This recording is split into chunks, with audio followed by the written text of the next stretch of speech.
Hi everyone, welcome back to D&D, welcome back to the Sword Coast. Last week was an eventful time. We'll just do a little quick recap. You guys met each other in the tavern in Phandalin. Also for the players, for the viewers, sorry, you guys all had so little adventure hooks to get you to Phandalin, which you all were done individually in DMs. Mateo was looking for a book, I believe. Yorkie's was purely by chance on his way farmer's market. From the farmer's market as he tried to lie, and Cursed was after some place to rest, and you all ended up in the town of Phandalin. It's here where Grandolph Saggins and Valen Thorn met for the first time in the tavern. Valen immediately tried to lie, and what did you do? You made the bartender believe that Grandolph was staying for the drinks. I started tabbing Grandolph's name, so Grandolph owes them 2 gold. Yeah. Sorry. We've got sound effects this week. We're fucking bougie. And then tried to steal a quest card off him. Didn't go very well. Hey, I got it the second time. And you met Tata the Brilliant, who is a half-orc barbarian. You guys then decided to, very reluctantly, I feel like, team up and go warn the gnome. Well, see if the gnomes had anything to fight a dragon, which you've just about heard of. You then got to Gnomegard. You did a couple of questionable things, like set fire to their kitchen, intimidate and bribe a gnome. That was a bit crazy. Yeah, she shot you, but you did then intimidate her with a boot to the chest. You then tried to get each other killed by telling some gnome guards that you were each the shape changer. They, as they told you that they would do, attacked you. Yorkie then killed 2 of them, Valen using Thunderclap or Thunderwave to brutally murder 2 of the gnomes. Yeah, I did. You then rescued some kings, killed some more gnomes, with Grandolph setting 5 of them on fire, killing 3. And then eventually did the quest of hunting down and killing the Mimic, which almost killed Tata the Brilliant. But thanks to the clever plan by Valen and the magic firebolts from Grandolph, you managed to survive. Yes, the flirty Mimic was what saved Tata the Brilliant from being devoured. And so you all got some items. You took them back to Phandalin. Just for the audience from the last campaign, we've changed some of the rules with gold, so they got 50 gold each. So make sure that your money is changed. Yes, just to double check your money is changed. Rather than it being 50 shared, you've got 50 each. And I'm rich. The last sound you guys heard as we ended up last time. Where is it?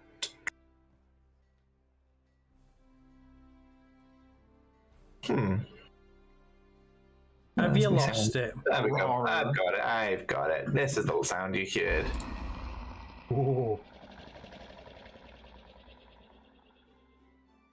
So, as you guys are divvying up the money and getting it all from the Townmaster, you hear that sound, and above you, quite far high up in the distance, a couple 100 feet up, you see a dragon flying overhead, heading to the east.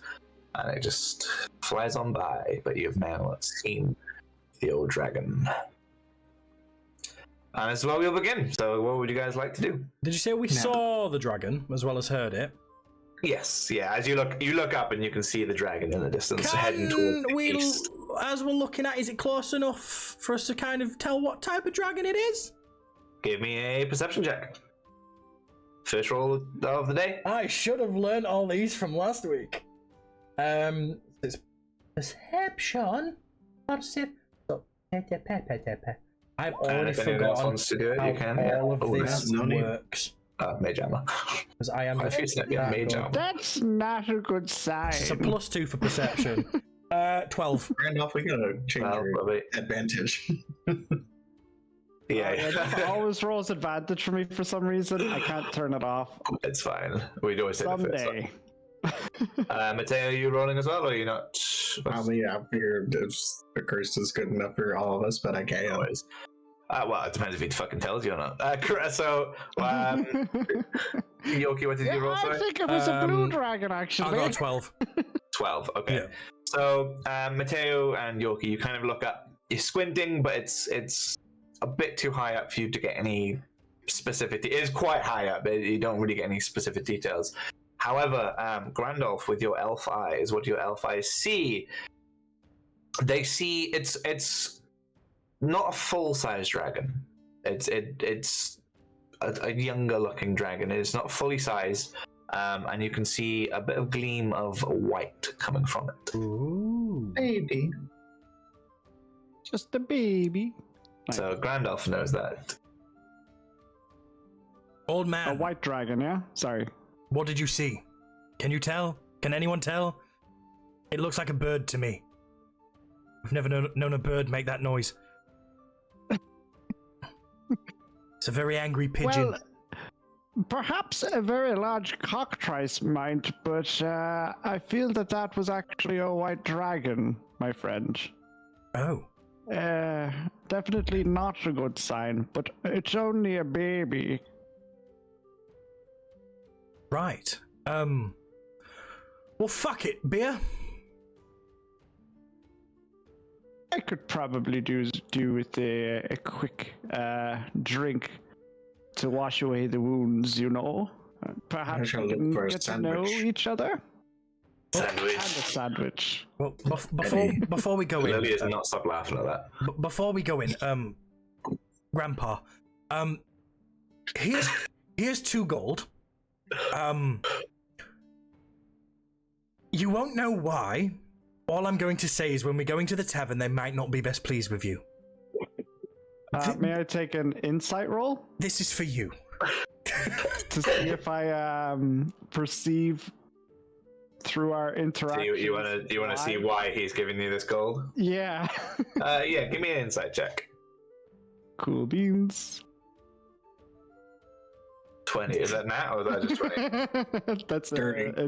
It's 16. That's a plus day four. 20. Okay. Yeah. So you as he's giving you this gold, you kind of, he says they might be angry at you, and you're not really sure why, but you know he's done some shit. You know he's not doing this to be kind. You know he's done some shit that I'm he's gonna he's kind of making like up for. meet his gaze and see the burning fury behind his eyes. That's also kind of confusion. I'm just gonna come clean and be like, so when we were last there, I might have said those beers that I bought for us were on your tab, but then I saw you throw fire out of your hands, and I'll be honest, I'm a little bit scared of you, so I'm going to cover it. Here's the 2 gold. Please don't hurt me. I'm just gonna slowly just look into his eyes with a look of kind of I should have expected this, and just be like, I see. All right. Thank you very much for at least fessing up for the actions. Let's go and grab a drink, and we can talk about our past and get to know each other better. Yes. Sounds good. Tato, you coming? All right. Help me Yes, over yes. though. All right. So you guys enter the tavern. Yeah. Okay. So mostly Mateo, you've not been here yet, but the other guys know where it is. Who is going first? I'll stroll in first if you want. Slowly, Flamboyant like. followed by. Probably me very slowly. Probably you very slowly. Lovely. Cool. So as you enter the tavern, the patrons around sort of stop what they're doing, and they look over at you guys, and they've got some horrified looking faces. They're like, you guys, you've walked in covered in blood and looking very worse for wear. And the innkeeper, who has met 2 of you before, he sort of approaches it. Bloody hell, lads, what happened to you? Oh, sure. Typical adventuring escapades. You know yourself. adventurers go out to do a mission, get attacked, defend ourselves, and we get a bit bloodied up in the process, you know? Yes, Right, we killed a rampant minotaur that was harassing some towns to the south. give me a deception check. Every time, why? Lying is what I do! We're like 2 minutes in, Not 20! First 20 of the night! Lucky dice, let's go. Not even going to add the 6. Fuck you, we killed a minotaur. Right. Well, I see.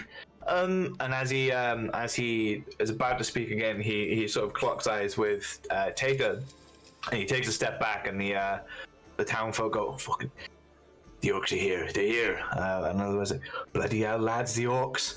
And then the innkeeper's like, "We don't want no trouble." He looks very fearful of Taker. Good sir, I resent the implication that I am going to cause any type of trouble at all. But I understand your reticence. My people do tend to have a violent history. Well, listen here now, lad.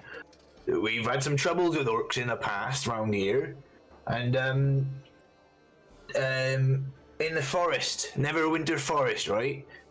The old Falcon's been having lots of trouble with orcs. So, as long as do you two vouch for this orc? He's good people. He's more likely to cut you with his wit rather than his axe.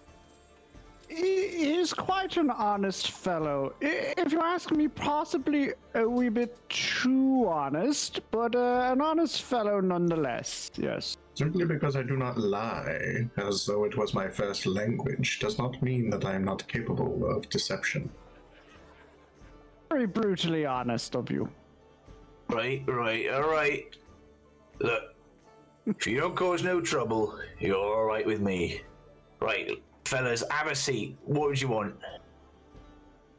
Firstly, here's your 2 gold from earlier. I believe I'm supposed to give you this. He sort of takes the gold. He's like, "Oh right, the drinks. I almost forgot. You could have gone away with that if you hadn't said. Thank you for being so honest." How long were we traveling? How long has it taken to get to Normangard and get back? So you left early morning, and then obviously you've had your kind of a considerable amount of hours there. It's sort of like evening time now, probably about 6. So 7. I'll still have the room that I rented for the night. What? Yes. Yeah, so Kirst stayed last night. Yorkie's paid for the room when he got here today. So you haven't slept yet. Well, chaps, I'm going to go up and clean myself up. You're more than welcome to use my facilities if you would like. Because we do look like we have been dragged through a bloodbath. It's not a proposition. You would know my pants would already be off and you would already be on your knees. Kirst, Potato, what are you doing? Was I shall drink until I need a room? Let's have a drink and have a chat about things. Yes. Sounds like a good plan after a day of brutal adventuring. Well, while he drinks and chats, I am going to go up to the room and go clean blood off me and not look like a murder hobo. Absolutely. So, yeah, the changing actually. Probably better off to change too, yeah. Yeah, so Valen currently has a room booked at the inn for the night tonight. Grandolph, you used your room last night, and Tate, obviously you've not been here before. So just for you as well, Tate, the apologies, I should have described the inn. It's quite like it's a modest 2-story roadhouse. It's got a few rooms in the upstairs. The innkeeper is quite a short, very friendly human. I think you guys have met him a couple. Yes. You've had a couple of conversations with him. You know what he's like. And then so it's quite just a very modest looking tavern. It's nothing super sort of extravagant or anything like that. It's just a bog standard tavern. All right, lads. So what can I get you again? Sorry, you're all right, Master Tiefling. I'm not here. I'm still upstairs, You're going up, yeah? I've gone up, yeah. Yeah, cool. No worries. I'll probably choose to rent a room also for the night. At the same time, I would also like a nice pint, if that's all right with you. Absolutely, sir. Right, the room's 1 gold, and did you want the pint when you came back down, or do you want it now? When I come back down, yeah. I'll have it ready for you. That'll be 2 gold, please, sir. So I have the 2 gold. I know I'm mixing up my accents a little bit, but I'm gonna work through that if that's okay. Never noticed. We've been changing your accent, dear man. I would never have known. What about you, Master Orc? I think I'll just have a simple ale and I'll take it up to my room with me. Oh, I need to rent a room as well. You would like to rent a room as well? No problem at all. That'll be 2 gold for you, sir. Do you want the ale now, or do you want it with the elf when you come back down? No, I will take it up with me. You take it up with you, no problem at all. So he pours out a big, a nice, what are they called? Flagon of ale for you, and he puts onto the bar and he hands you both the keys so you go up to your rooms. So Yoki, you're cleaning up, yeah? Just standard, having a quick wash over. Having a quick wash, and then I'll go back down once I'm sorted. Lovely. Tato, anything for you? Just going to have my drink and then go up and rest in my abode. Maybe get some of the slime of the mimic that tried to eat me. Yes. So is it, rather than like a proper short rest, you guys just want to like just clean up and then head back down? Yeah, I'm not ready to call it an evening just yet. Mm-hmm. Tato? Well, I plan on napping. You have a little nap. Grandolph? Yeah, I'm gonna like clean up and go down and have a drink before the long rest, basically. No problem. So, Tater is cleaned himself up nicely, and he's just having a little lie down for 2 while after he's got the mimic goo off of him. So Valen and Grandolph, you've headed back down, and as soon as you're down, the innkeeper grabs a flagon of ale for Grandolph. He's like, Master Elf, and just hands it over to you. Thank you very much. Very much appreciated, of course. I'm gonna just collar him as he's walking away and go, please may I have one as well, and also some food for myself and my traveling companion, if that would be okay. And I'd like to also put down some money in advance for our orc friend when he comes down and says as well for an evening meal. Very, very nice of you, Master Tiefling. Right, so that's 2 ales and 3 bowls of stew, is it? That would be perfect, thank you very much. Lovely, lovely. Right, that'll be... Let me calculate. Sorry, my accent's slipping a little bit. I've gone a bit cockney. Core blimey. That'll be 5 gold, please. Perfect. Have an extra as a tip. Oh, well, thank you, Master Tiefling. I'm really sorry, lads. I didn't get your names. Valen, pleasure. Valen, shake his hand. Valen. Lovely, nice. Clean now so I can touch people. The name is Grandolph Sagenspice, so it is. Grandolph. Lovely name, lovely name. Well, you can call me... My name's Horatio Grod, but all my friends call me Ogrod. That's the barkeep's name, yeah? Nice to meet you. Allgrod, is it? Hogrod. Horgrod. Hogrod, yes. Horatio. H-O-G. You have a hog's rod. Horlgrud. Hallgrud. I'm usually better with names than this, I swear to God. Apologies. Oh, this is actually you. I thought this was just your character being a dick. It's, to be fair, He's not hearing properly myself. he did say at the start of this, he's partially deaf in real life. Oh.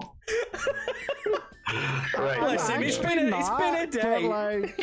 I'm So actually not. I'm only like, it was because you said the thing, it was like loud or something. So I was like, oh, I know I'm deaf, to go with being blind. You're not blind, you only saw the dragon, aren't you? Yeah, but now, So, I'm you guys- starting to wonder if I am deaf. Jesus. You guys have your ales, and then Mateo, are you staying up while they're down, or are you coming down? Oh, I'm full napping. You're full napping. He's Lovely. out cold. All right, so Valen and Grandolph, what do you do? Actually, you go first, mate. It's fine. So thank you very much, by the way, for the gold and for obviously fessing up to things earlier. I like the way how you handled things with the mimic earlier on as well. That was very well done. So it was. May I ask, as a bard, what sort of music do you? What is your tastes in music? Well, it's What do you play? It's a common misconception. You see, I've got this little pan flute on my belt, and everyone always assumes that I'm going to dance around and sing songs. Don't get me wrong, I can perform should the need arise, but I'm more into. Everyone always laughs when I say, but close-up magic. Some magic, you say? Well, that explains the deck of cards then as well, actually. Yes, they were a gift from my father.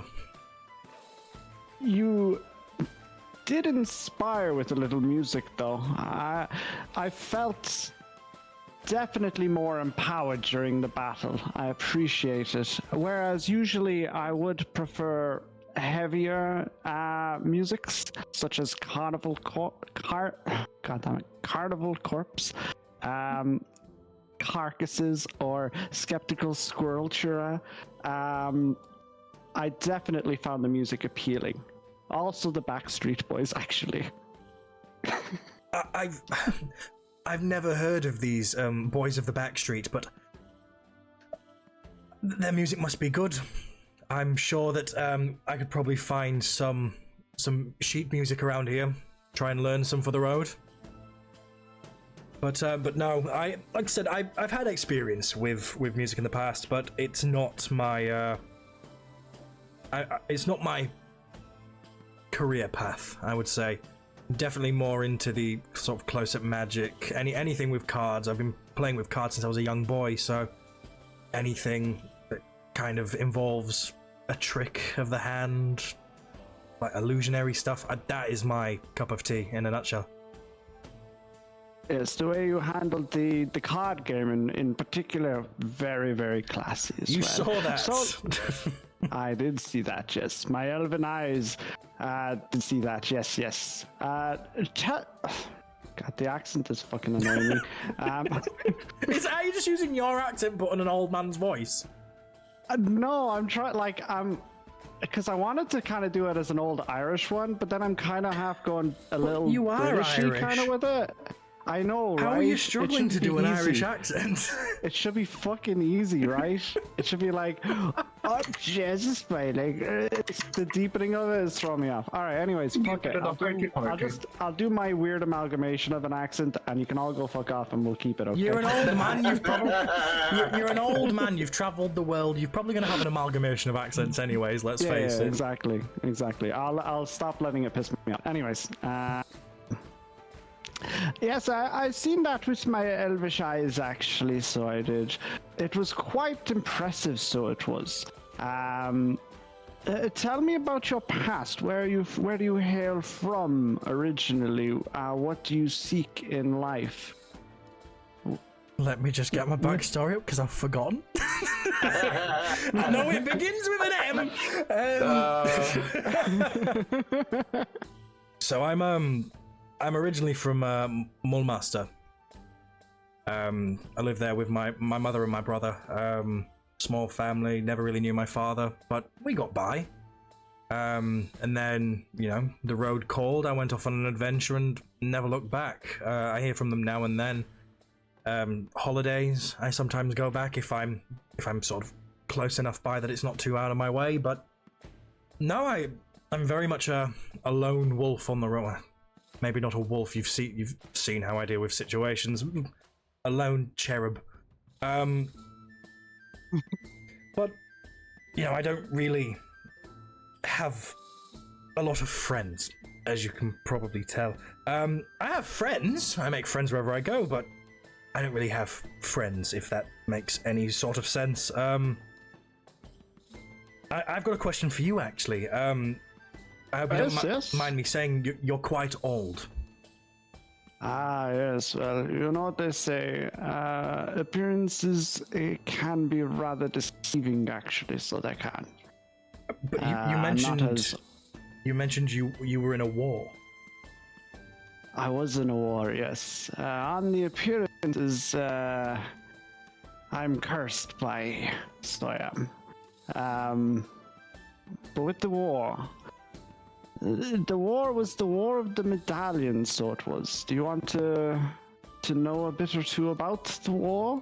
Maybe once we've had a few more drinks. I just had one major question. Being in a war, I'm assuming you've seen a lot of death. I have seen a lot of death, yes. And through that death, in some instances, life is formed. And this is where my key values lie. Right. The life-death balance by... Does taking a life ever get any easier? It doesn't bother me in the slightest. Because from the ashes, life will rise again. Right, it's just those gnomes that... And I'm gonna look around to make sure no one's listening first. Before I... Everyone else in the tavern's kind of just enjoying their own... It's okay. Tavern kind of custom is to not be listening to other people's Hear no evil, conversations. see no evil. They're all having their own little drinks and fair. have their own conversations. Those two gnomes that I killed, that's the first time I've ever killed anyone. I didn't know I had it in me, and I don't know what to do now with these feelings. It's all a little bit weird.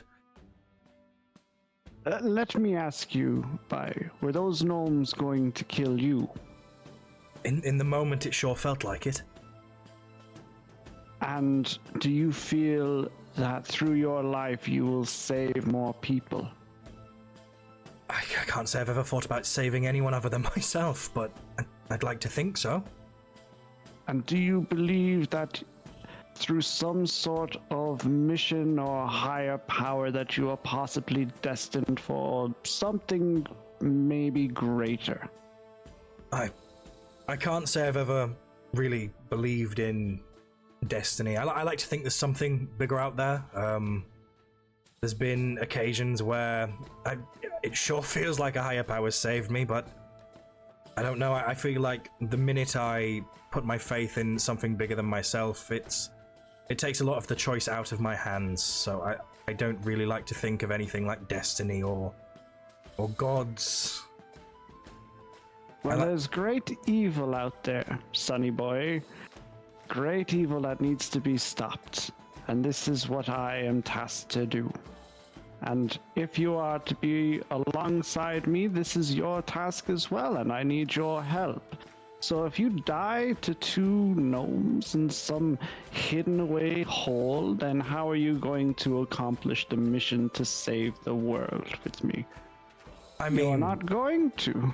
Saving the world is a little bit of a jump, don't you think? Never. Right. But those two gnomes, through their death, they will provide life. And so the circle of death and life continues. You're a very philosophical man, aren't you?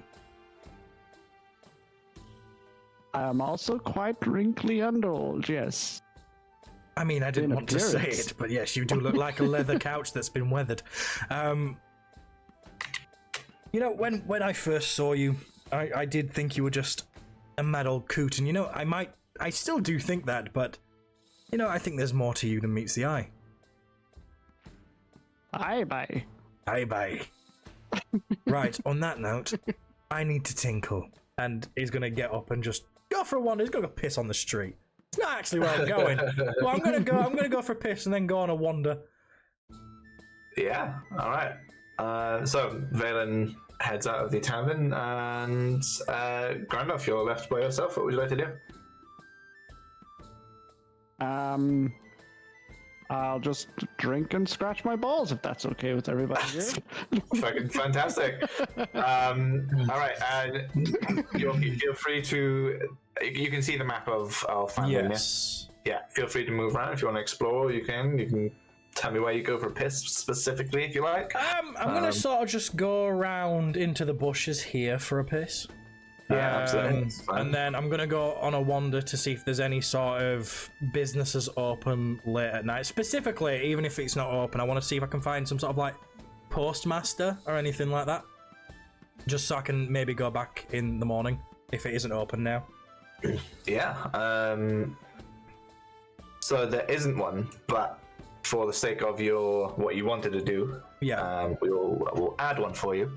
Ooh, I feel special. So it just won't be. I haven't got a fucking arrow for it. So No, it's fine. That's all. Yeah,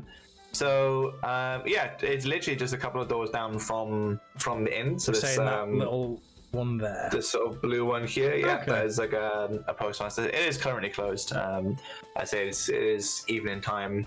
That is fine. Most people are off to bed. They are sleeping. Right, I will make note of that. I'll see you next session. See if I can add a Yeah, no worries, man. It's thing for you. no bother. And then I am going to head over to the Shrine of Luck. Yeah, absolutely. What would you like to do? I'm just gonna sort of. There's like an effigy on it, or is it just the ball and just a rock? Yeah, it's just kind of just like an altar made out of the various shaped stones and things with the sigil on. I'm gonna sort of kneel at the altar and I'm gonna look up at it. I'm gonna be like, I know I asked you for a sign. If you sent me this old man to fuck with me, I'm not going to be best pleased. And I'm just gonna get up and I'm gonna head back into the tavern. Excellent. So the evening is getting on a bit, and you find Grandolph finishing his first drink. And what would you like to do? Oh, and you both had your food as well. Yeah. When you were talking. So Mateo, are you Nice. wanting to just? Are you seeing it through the night now? Are you not wanting to do anything at all? Oh, I'm hung chewing. I'm straight that up case- napping. I'll head up to bed as well. yeah. Grandolph. I'll probably after the drink go to sleep as well. So Lovely. I mean, you need 4 hours of rest and meditation rather than a full sleep. But yeah, well, 2 hours. I would like to obviously study a spell as well. yeah. Which spell? I forgot. I think it Which was. spell would you like to study? Fuck I that. One think of it was them. going to be shields. Let me just look at them again. Is it not? Yeah, it's got to be shield. Yeah, got to be shield. Good choice. Okay, yeah. No problem. Yeah. So obviously you've got your spell book that you stole from the gnomes. So you do your little rest, you do your meditation, which my camera would focus. That'd be superb. The There we go. full rest puts us all back to full health, doesn't it? Yeah, you get everything back after a long rest. Oh, how I've missed HP. So Grandolph, you spend your night. You kind of you read up this spell, and you're good with magic. You know what you're doing. It takes you a couple of goes, and you kind of you get just something with a bit of bounce to it, and you throw it at the wall to make sure it goes back at you, and practice doing the shield spell. And eventually you learn how to use shield nice and quick as a reaction. Nice. Woo! Cool. Might deal 1d6 damage to me before I do that as well. Yeah, they're like proper worse for wear before, and then you learn the spell and you finally master it, and you go, yeah, do you know what? It's time for bed. I think I'm done here. Yeah. Oh, it's only 1 damage. Okay, that's all right. So that'll be obviously your 50 gold for learning the spell as well, which is a weird thing, but. And I looked into it as why it's a thing, and it was just like people were like it covers the cost of the components that you would need to learn and use the spell to practice it and everything. So it's a weird thing, but yeah, it'll still be 50 for your spell learning. Yeah. And I'm poor again. Lovely. So, dawn breaks. You guys each wake up quite rested. Uneventful night. Nothing much occurred in your sleep. It's the tavern's modest, nice. There's no. It's well protected. Your rooms are. You can lock your rooms and you're nice and safe. What would you all like to do? You're all just waking up. I shall go down and get some breakfast, actually. Lovely. Nom, nom, nom, nom, nom. Tater, what would you like to do? I figured I'm the first one up since I started going to sleep there. You went to sleep quite early. I'll go and go down and... Good sir, do you have a fine porridge from which I can boost my mental acuity? So the bartender is like, you catch him by surprise a little bit as you approach. He's not really paying attention. He jumps and he sort of remembers who you are. He's like, right, yes. Sorry, Master Orc. I'm really sorry. I got your friends' names, but I didn't quite get your name. Oh, please, call me Tater. Tater, right? Tater. That's a good name. Right, porridge. You said you wanted. Yes. Right. And he goes off and he comes back a minute or two later with a nice bowl of porridge for you, and he's like, that'll be a gold, and also your friend the tiefling, he gave me a gold piece for you for having ale, so you can have. Do you want the porridge instead of the ale? That would be quite lovely. Oh, He's got covered his you. breakfast. No. Nice. Apologies. He also gave me a gold for your breakfast as well. So if you want a flagon of ale with your porridge, you're more than welcome. Pass that on to his breakfast. Let it be a surprise. Right, you guys are a good friendly bunch. Then you know each other long, or? No, we just met yesterday. Seems like you're making very good friends, sir. Anyway, I'll let you have your breakfast. Excellent, thank you, good sir. I shall await for their arrival. They are long resters. Yes, have some of the porridge, and it's just a very homemade, warm, fills your belly, and it's just very pleasant. And then so Grandolph, obviously you don't really need much rest and sleep, so you'd probably be the next to go after learning your spell and having a little bit of a rest. Yeah, so I go obviously to the bartender, and I'll be like, top of the morning to you, boy, and may the road rise to meet you. Could I get a fine bowl of porridge off of you by any chance, please? Another one for porridge, is it? Your orc friend over there's got porridge as well. Aye, bye. It's good stuff for the morning to get you going, you know? It'd be hard for me to cast me fireball without a good bowl of porridge in the morning, you know? No problem, Master Grandolph. And he goes off and he makes you a bowl of porridge as well. He'd be like, he goes, that's just one gold. All right, there you are, Sonny. Cool. And he takes it and he sort of gestures over towards Tater to let you know where he's at. Yeah, I'll go and sit in front of Tater and be like, top of the morning to you there, Sonny Jim. How are we this morning? And how's the porridge? Tomorrow. The porridge is quite wonderful. You should have some yourself. It fosters the mind, and I know we fellow wizards must keep our minds strong. I'll start digging into the porridge with that, so I will then. Very well. Quite a delicious porridge. I suppose while we await, we shall discuss many things. You mentioned you were part of the War of the Medallions. Ah, yes, the War of the Medallions. Basically, many years ago, the War of the Medallions happened. The War of the Medallions was a great war, and it happened over the course of 200 years. A great evil plagued the lands of the Underdark. And as he starts saying this, the lights kind of flicker a little bit throughout the tavern as well. Sarun, a lich created a lich, created 19 medallions to which it offered the leaders of all of the races of the Underdark under guise of a drow. 3 were made for the drow, 7 for the Dwagar, and Just to interrupt 9 you there, Chris. So sorry to interrupt your massive story. Just as you start your story, just so we don't have to hear it twice, Valen comes down from his room. Don't worry, I think No, I've I wanted him to tell it twice to see if any details changed. I think I've gathered. It's all making fucking sense now, isn't it? I could see Yorkie just shaking his head. I was trying to going. You didn't put that together earlier? Last session when he briefly mentioned about throwing a medallion into a volcano and the name, I was like, right, I see where this is going. I didn't expect all the details to be exactly the fucking same.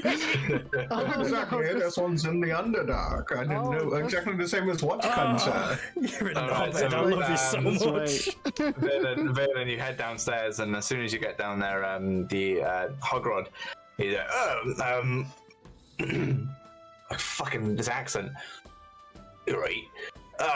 Master Valen, you're the goal you gave me for Tater's ale there. He's generously passed on for a nice bowl of porridge for you. And he hands you a bowl of porridge and gestures over to where the other two are sat. Just gonna just. Sit down, Sonny. I only just got started talking about the War of the Medallions. Yes, I'm gonna pee while he's talking. I know the story. It's fine. I'll pee. So, I got an hour. It's fine. I got plenty of time. Just a long story. yeah, you gotta pay. It's fine. We'll be.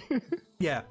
Yes, I've come down sort of like my shirt's very unbuttoned, like this level unbuttoned. You know what I mean?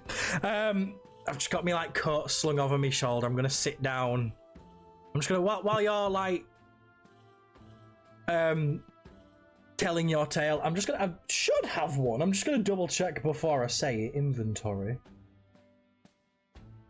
I don't. Okay. Works for your never ears, mind. so you don't have to listen. I'm just gonna sit and play with my cards in my hand whilst you tell your story. Cool. Okay. We'll say you came in at this part. So, Sauron, a lick, created 19 medallions. A lich. Lich. Yeah, I don't know.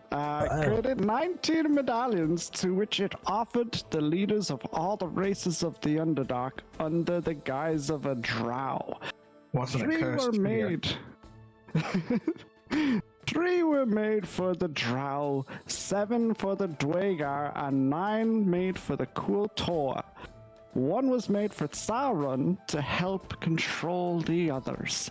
These medallions of power, forged in a volcano created by Sauron, were imbued with magic and lich energy, making those that would wear them susceptible to lich control.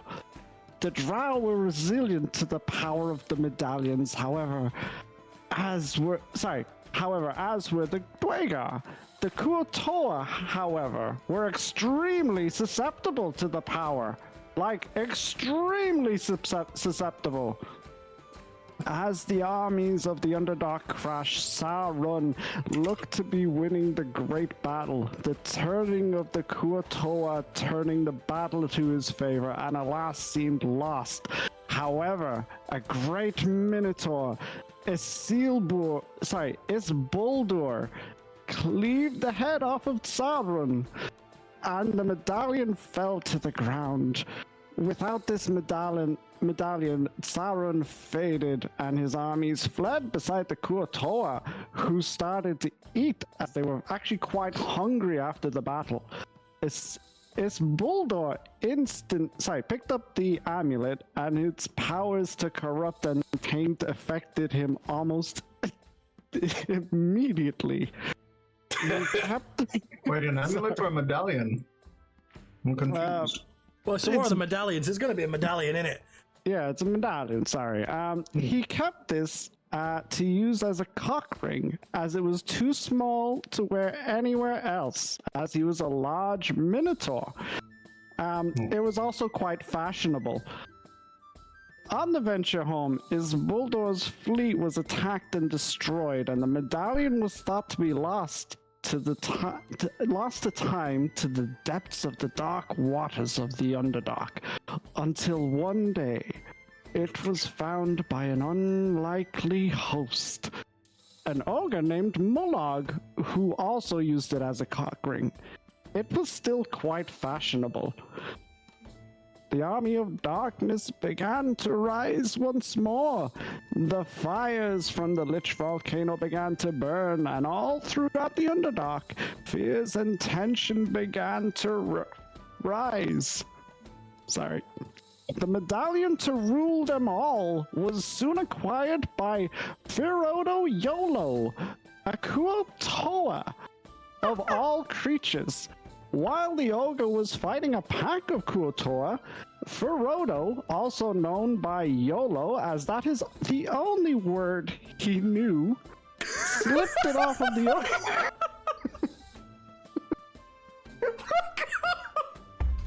I'm still listening. Just Yoki's done. I think you should kill them. You just fucking killed Yoki. Carry on. It's fine. Keep going, Master Wizard. I wish to hear how it ends. Sorry, I just need a drink. Apologies, it is quite the long story. Change fucking colour. You know It when sounds like you could write several books about this. Yoki's got as red as his character. Oh, shit. Do you know at the start of this session when you said make sure you have some drink because you're all going to be talking a lot? Yeah. We know that was Kirsty directed at now. Yeah. Yeah. Slipped Continue. off of the ogre's cock and ran. It was kind of strange, but it was quite fashionable, to be fair. I can still smell a cock. The medallion probably did, to be honest, yes. The medallion seemed to not affect Firodo Yolo. He was later found by Arahorn, who recognized the medallion from Where's the depictions he had investigated and researched. Yes? What race was the Arahorn? Well, he was the son of Isildur. He was also a Minotaur. So he was also a Minotaur, yes. He felt guided by the medallion as well.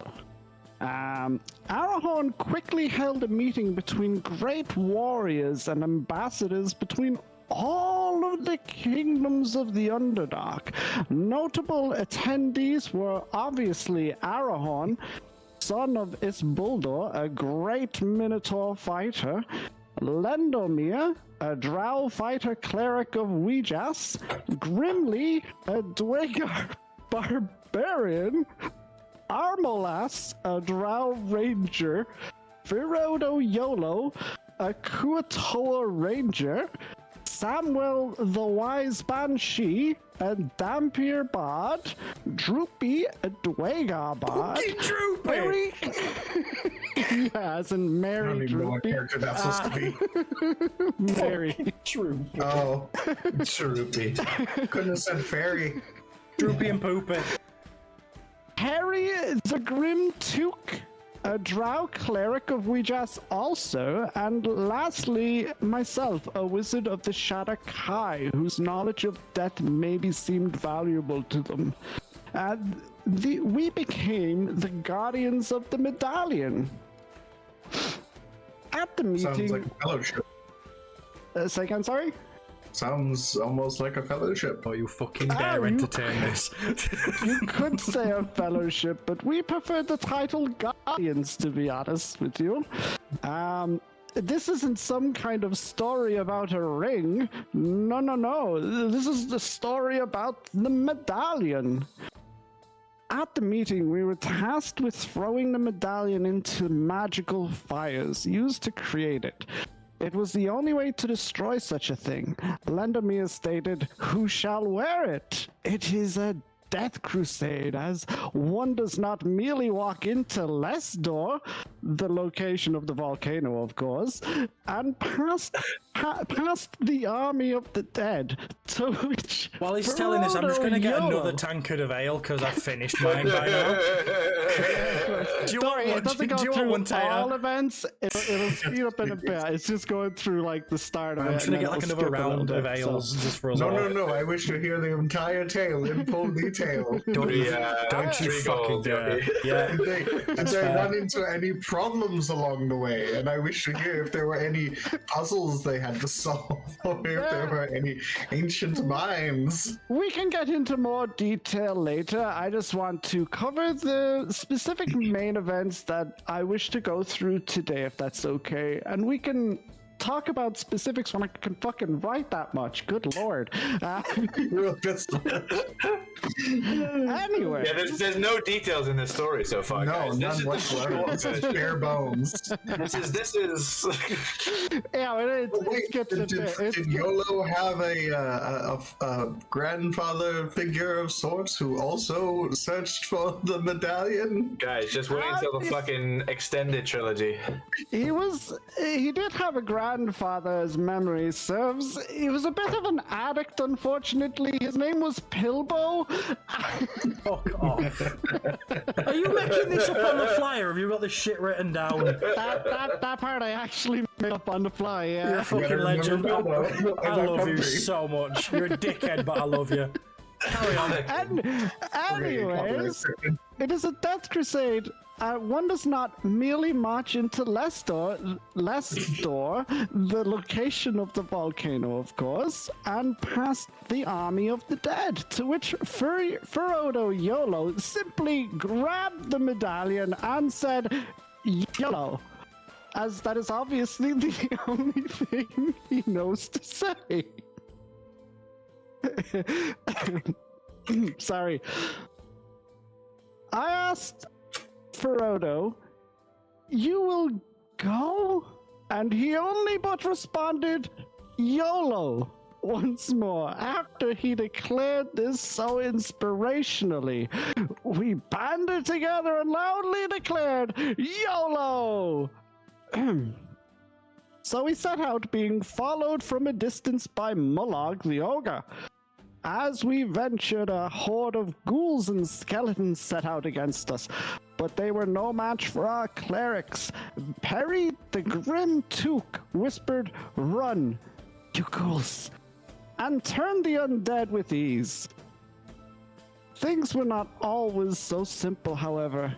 When camping, Frodo, Samwell, and Lendomir went foraging for the group. They were set upon by a group of wights led by a death knight. Lendomir jumped in to save the two, shouting for them to run.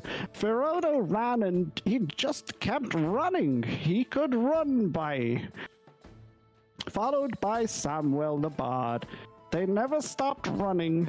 The battle was fierce, however, and the Death Knight eventually overpowered the brave Lendomir. But before the final blow could be dealt, Aragorn stepped in and took his place and fought off the Death Knight, eventually defeating it. Lendomir, who had grievous wounds, was laying down. He was dying. Harry the Grim Took cast a healing spell, however, and healed him, to which he responded, "Oh, okay. I thought I was sacrificing myself there in a bid to save the others, but it's good that cleric magic exists." And so he lived on. Lendomir asked where the two with the medallion had run off to, and no one knew. So we continued on our path in hopes to meet the two now missing with the medallion. Sorry. The party now divided, never met again. However, our fates were now connected. A great undead army had amassed on the border of Greaves Deep. Our group helped defend the great fortress, but it was not without loss. Not without loss at all. as the undead horde crossed the bridge to break the inner gate. Grimly said to Armolas, toss me onto the bridge.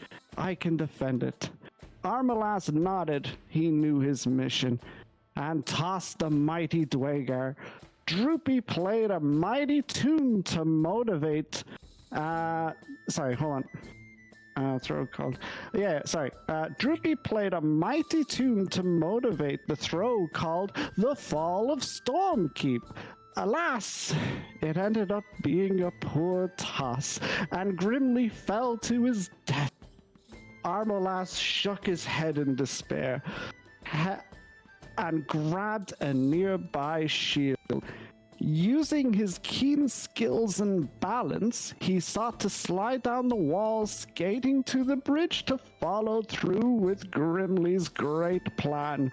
Alas, not 3 feet down, the shield slipped from his weight, and he too fell to his demise.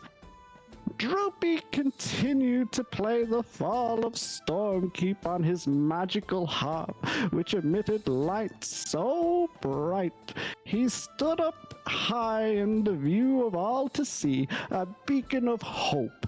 The majestic light began to motivate everyone in the fort, but alas made him a target for all outside the fort.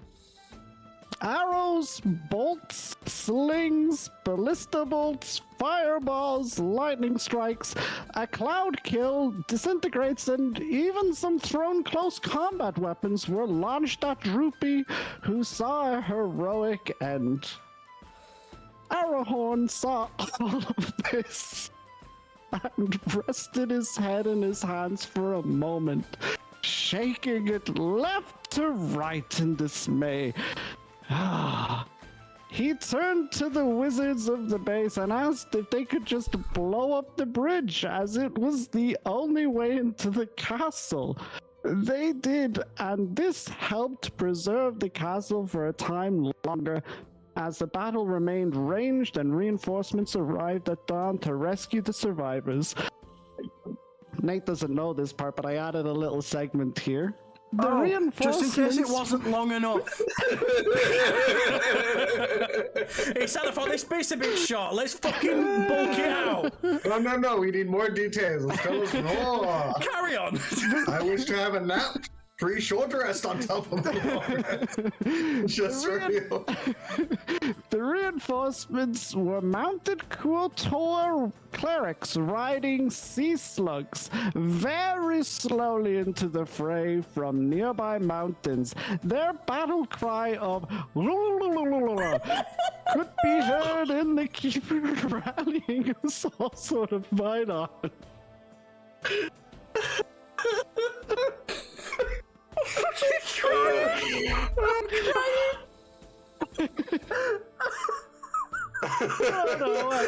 Question: as he's telling the story, are more patrons coming in and just gathering round to listen? Is it like a fucking Maximus now? Maybe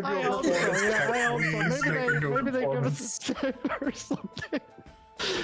Frodo and Samuel continued on their adventure towards the volcano. Samuel ended up offering to carry Frodo up the side, as his goat legs were perfect for scaling this.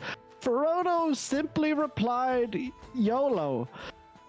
As they scaled, Molag went through a secret passage he knew about to catch up, as he was not good at climbing, obviously being an ogre.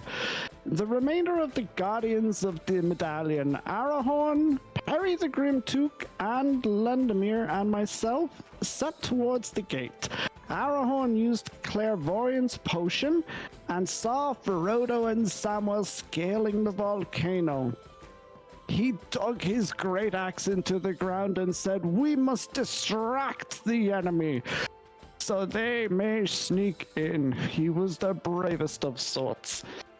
With a mighty snort and roar, he called out the armies of the dead. "We are here, Sauron. You want your medallion? We have it." the gates opened and the army of the dead swept in front of the party. Arahorn turned to Perry to tell him to cast Turn Undead, but as he uttered the words, the undead army just fell. It was quite mysterious. The bones and the dead flesh swirled into a tornado, and from it walked Sauron. They smiled and in an instant were behind Perry and snapped their neck. Lendomir went to cleave, but the lich blocked and hit and knocked him away. I went to cast, but it cast Hold Person on me. And the lich also cast it on Arahorn. Even you're getting tired now. Do you regret starting this? Even you sound done with your shit. Not a bit. Sauron uttered while it cast this, "You shall not cast." Sauron grew in size greater than the mighty Minotaur and picked up Arahorn by the neck, choking him as he was unable to move. Sauron looked into his eyes and said, "I know you." The lich began to squeeze and his head popped off, bloody, drenching the lich and the floor below. The lich turned to us remaining two and said, "You are both wielders of the art of death. Serve under me, bring death and plight to the lands." I felt at that time a strange familiarity with the lich. Meanwhile, in the volcano, Frodo Yolo and Samwell, the wise banshee, made it to the center. Samwell said, "We ma." But before he could finish, Mollog the ogre jumped at the two. Sadly, ogres are not exactly very dexterous creatures, and he ended up jumping over the edge and into the lava pit below. Chris, sorry to interrupt you. As you get to that part of the story, you notice Tater the Brilliant just doing a little bit of magic next to you, and you're like you got some sort of like cloak or anything like quite long, whatever's like lowest to the ground catches fire. Mine, is it? Yes. Oh, well, I just I'll quickly snuff it out with a fucking ray of frost.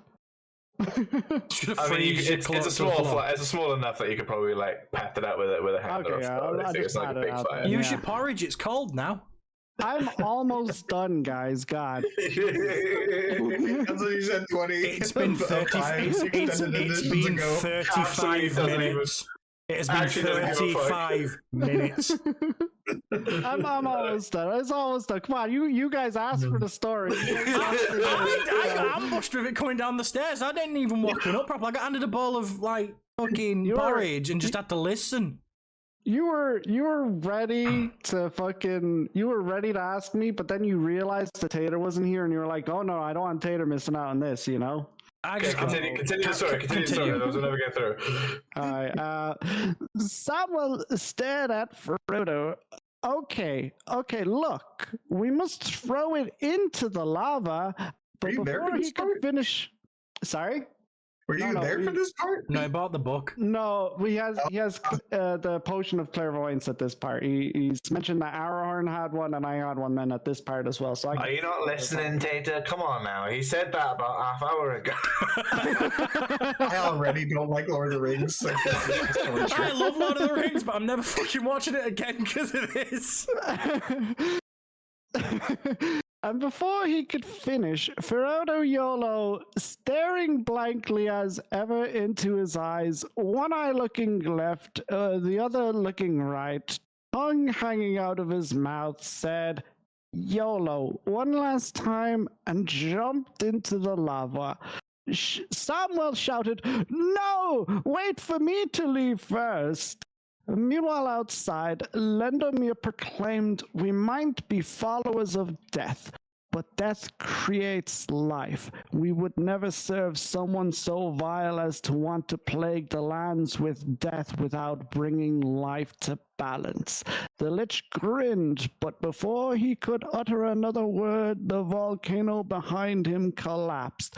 The Lich began to fade, but uttered, "You think this is the end? This is the beginning. 200 more years," as it faded into dust.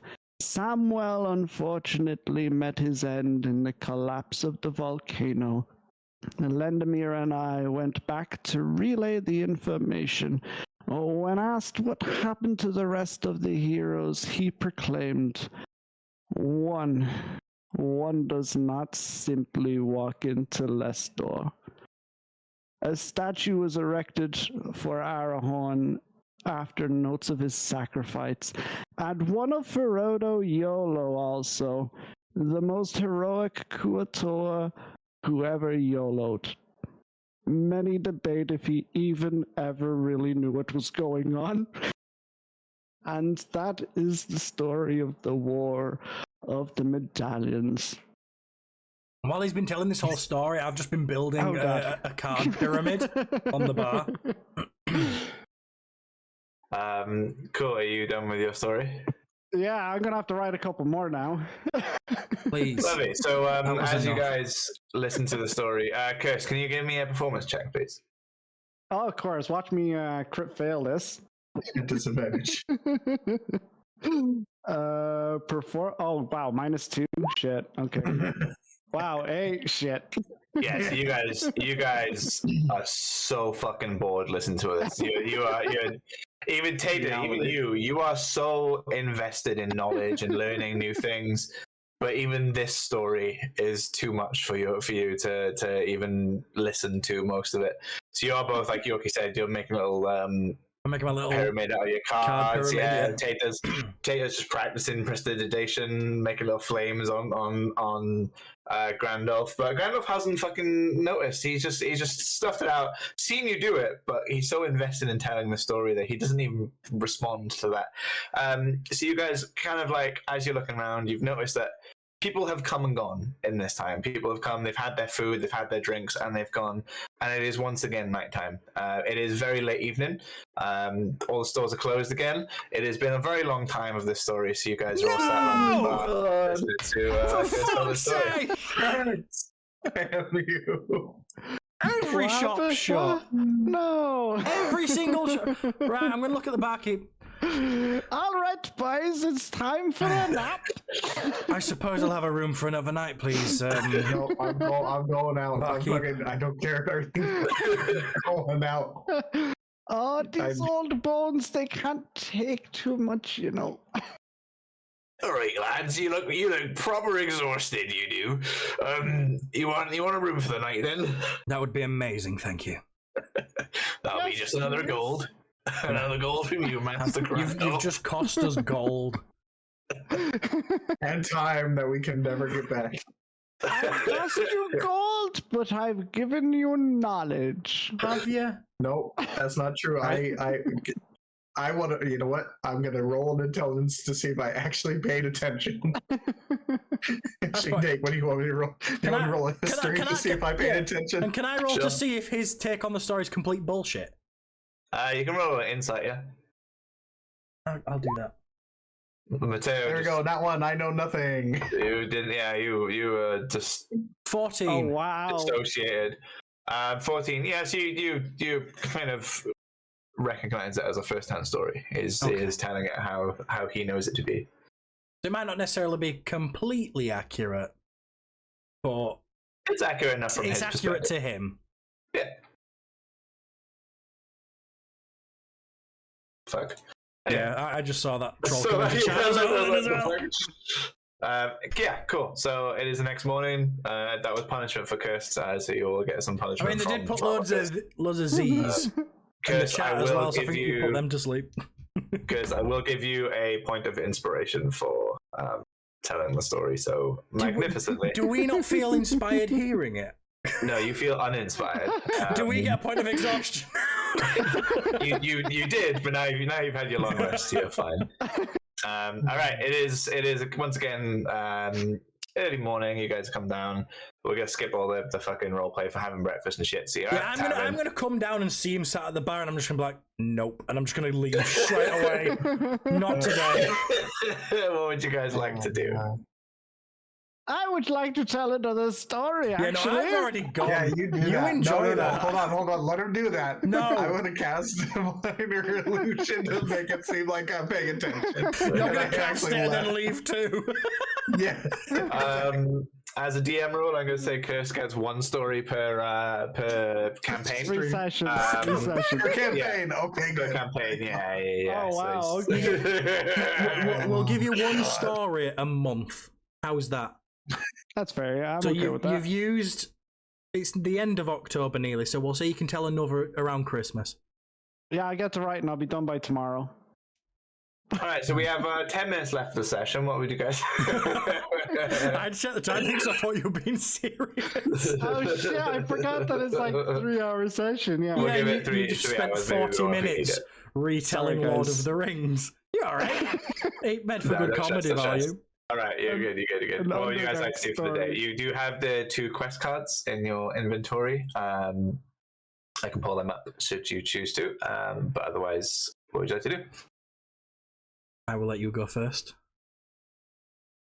Who, me or Tater or Nate? Tater, you've had your time. I've had my time. Yeah, Tater, you've had your Okay. time. No. I I'm agree. letting I've had my time. I Tater agree with have this. it because Curse has had his time. Wait, how much gold did we have to spend last night? Because that I think I'm down to 109 Just now. another gold for the night. Oh, okay, another gold. So Oh. up to 110, maybe. Oh, not 1100. How That much would- gold? May I go to the shop to buy something, actually? I'd like to go buy somewheres, if that's okay as well. Yeah, where are you heading? You because you came here first. You did. I remember you looked around a little bit. You did find the Lion Shield Costa, which I'm going to put to the map for you guys now. Which had a lion on the front of the door, and Good thing no one can read in this town. yeah, well, that's funny enough. That's how pubs used to be. They used to I put, know, they that's put why pictures on. I know Yeah, that, in fact. Yeah. it's good. Sorry, I'm just gonna put some tunes back on because it's very quiet. All right, and then you also found, as you're going around, the Barthen's Provisions, which is just a little general shop. Where would you like to go? The Brindle? shield one, the Lion Shield Costa? golden... Yeah. Lovely. All right. So, So, I barely know her. are you guys going with the old man, or are you letting him off on his own? I'm heading to the postmaster first. Yeah, absolutely. Tater? I suppose I can. What's a coster? It's like an armory kind of shop. It's like a little mini blacksmith. I have no need for blacksmiths. I will go for the provisions. Good in provisions, absolutely. No problem. All right, so Kirst, as you enter the Lion Shield, fucking so many tabs now because you guys are going to several places. As you go to You're the welcome. Lion Shield Costa, give me a Always with the history check, party. please. History check. Wait, is this the place where you buy, like, weapons and stuff, or is that... Have I got that wrong, by the way? This is weapons and stuff, yes. Hey. History. Good lord. Yeah, so you recognize the symbol as the Lion Shield symbol, which is like a merchant company based in a city hundreds of miles to the east. So you recognize it as they would sell weapons and armor. Good sir. I would like to buy possibly a shield and something else, if that's all right with you. So a 35-year-old woman turns around and she looks at you. She's, "Sir, I am a woman." Oh, whops. Anyone gets that references? Oh, whoops. Sample. Oh, Excuse me, I wasn't able to, I'm very old, you see, so my vision just isn't what it used to be. But now that I am slightly closer, I can see that you are indeed quite a beautiful woman, I might actually add. Give me a performance check, please. Aye.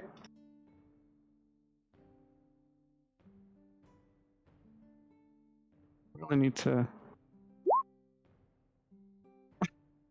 -1. A -1. She looks at you with utter filth as you try and compliment her. And she just literally looks you up and down. She's like, "Right, tell me what you want, or get out." This is what I get for rolling shit stats, okay? Well, rolling shit stats, I get a fucking -1. God damn it. And I have no strength, no charisma, no strength. God damn it. You know what? Alright, You should tell another story. That's your real strength. Right. I would like to buy a shield, please, and possibly a weapon. May I see what you have for sale? Right, the shield. Let me see. How much is the shield? I'm just gonna do.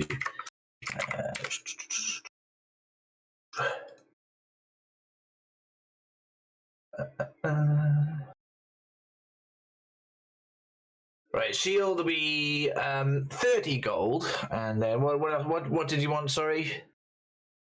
Oh, you don't have a cheaper shield than that, no? That's the standard price of the shield, sir. Oh. Well, I'm afraid I cannot afford the shield. I will bid you adieu then. You sound so sad. I am very, very sad. I actually thought shields were not as much as that. Well, so she's like, right, alright. And she just turns back and she's carried on what she's doing. She's happily kicking the old man out of her fun shop. I'd say. No sympathy. Alright. That's what I get for a -1. Mateo.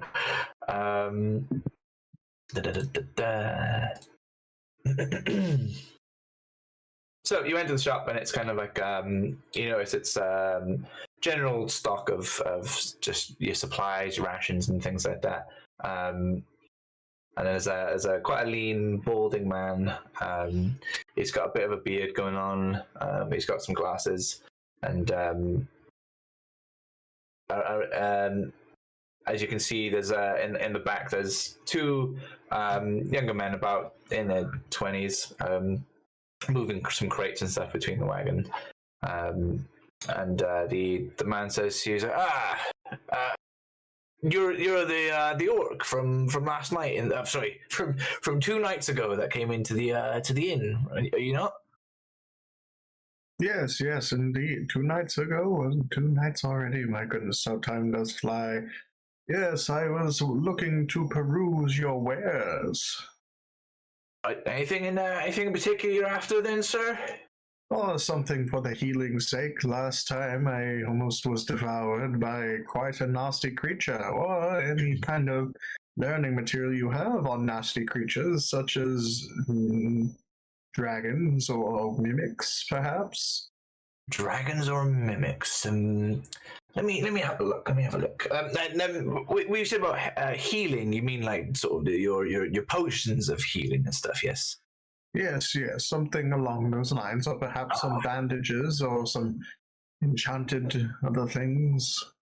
Well, enchantments isn't really our thing here. It is quite a standard, you know. we're not alchemists or whatever you call them, you know. But healing potions we don't really do. But if you go down south, over to Umbridge Hill, what's your face at that place sells them? Yes, I would love a reference. Adabra, who I should ask for. Adabra, their name is Adabra Gwyn. Adabra Gwyn. Give me a history check, please, Mateo. Yes, indeed. I shall roll on my character sheet now that it is done. Excellent. So you recall the name from one of the quest cards you received from the board. Yes, I must go away. Because, wait, was this one of the ones that I held, or was it the one that Chris I will held? get that for you. Okay.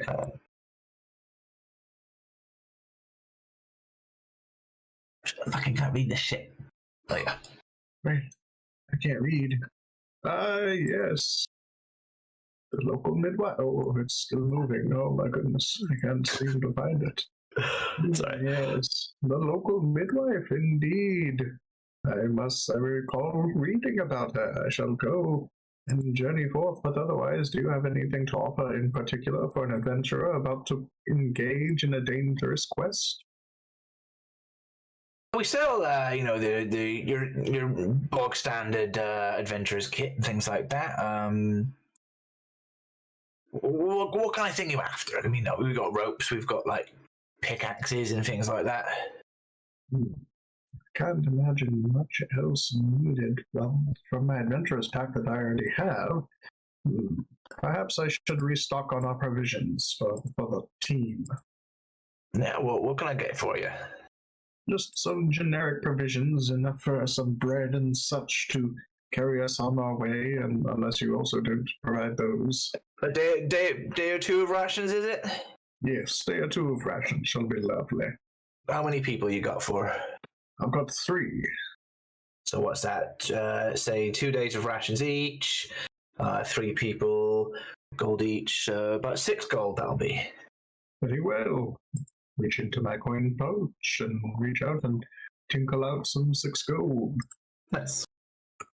Anything else for you, sir? We've got, the books, you said. The books, right. Let me have a look. And he goes over to this bookcase and he's flicking through and he goes, I've got nothing on dragons, I'm afraid.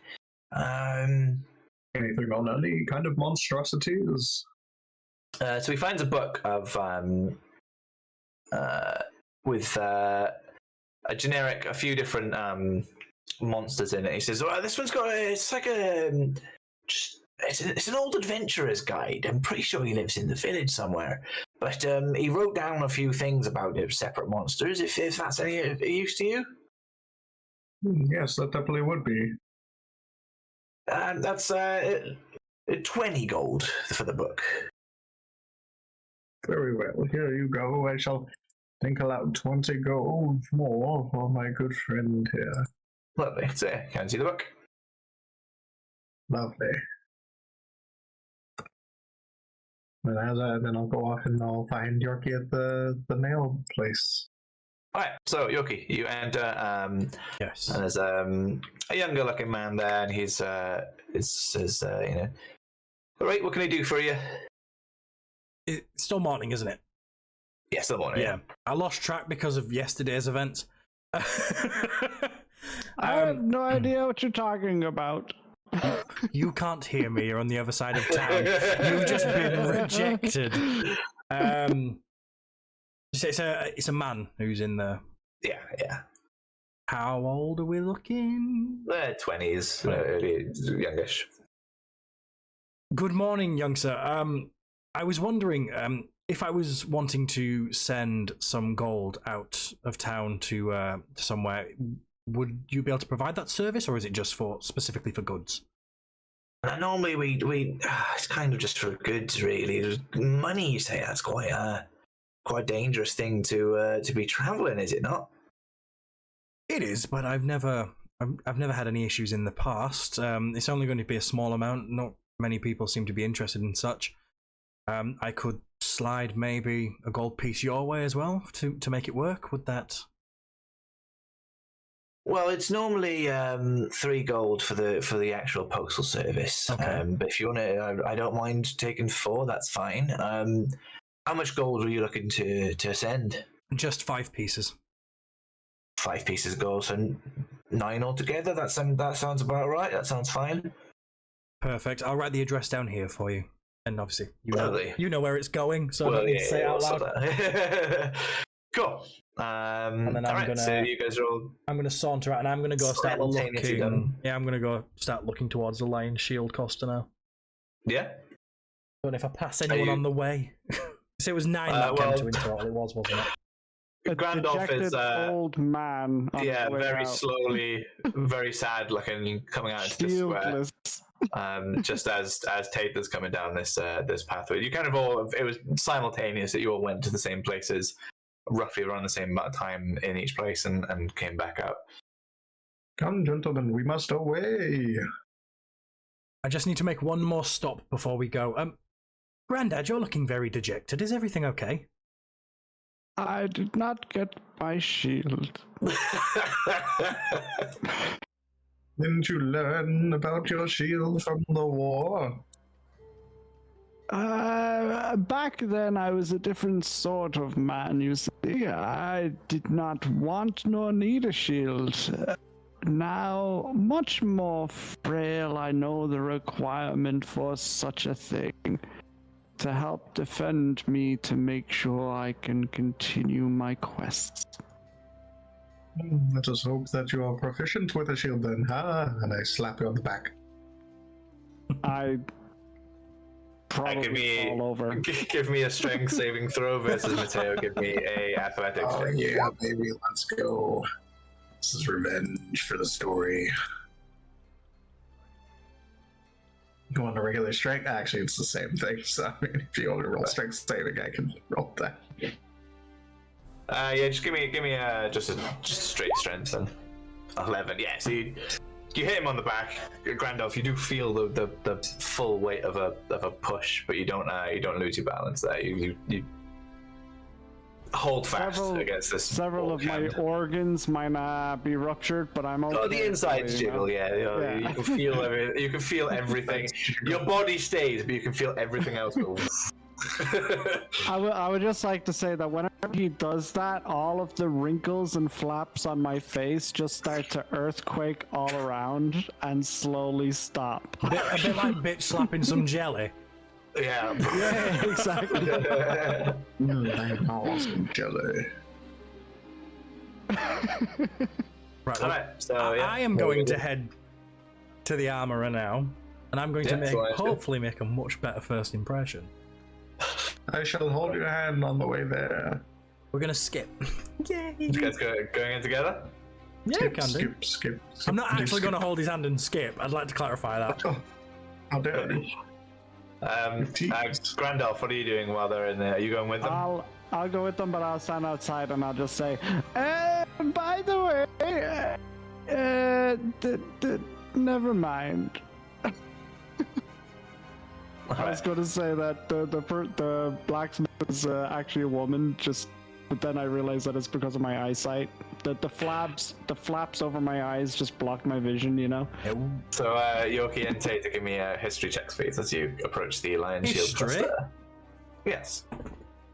So that's... Oh, that is a nat one. I don't think I have any pluses on my history either. Oh, no, it's a 2. That's fine.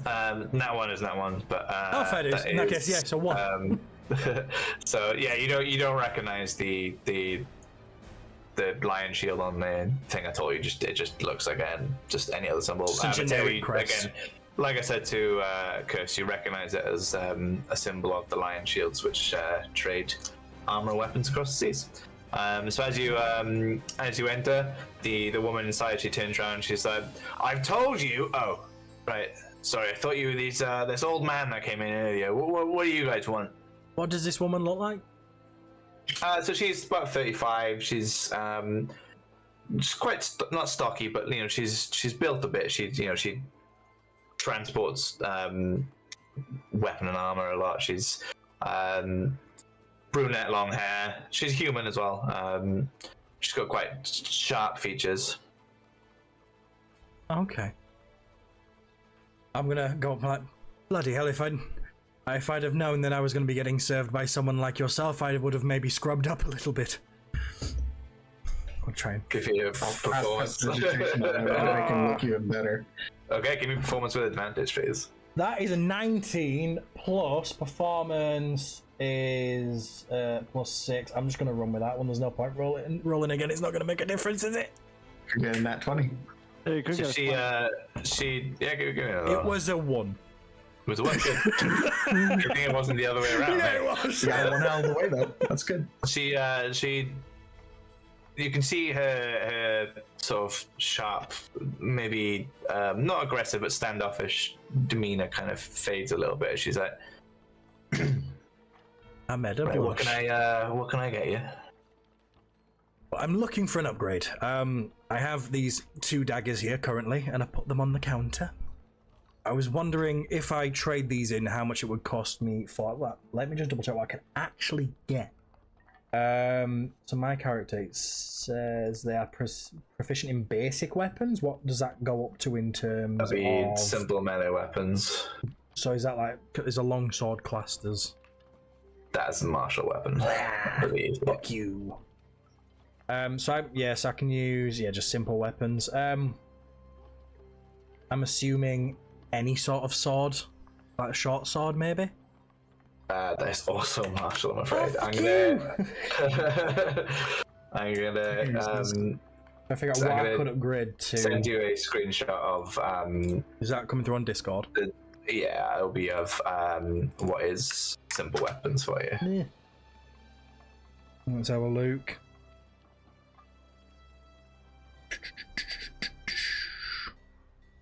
Let's see what I can get. Oh, that doesn't really give me many choices. Would a sickle be better than a dagger? Maybe, I don't know. Same damage. But sickles do slashing damage rather than piercing.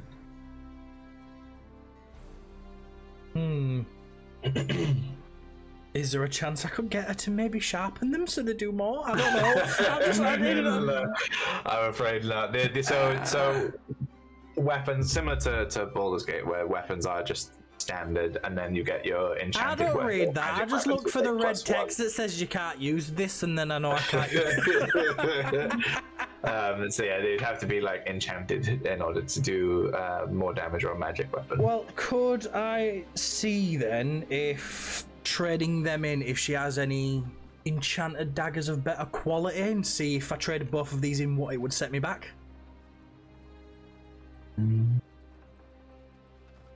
Sorry, 2 seconds.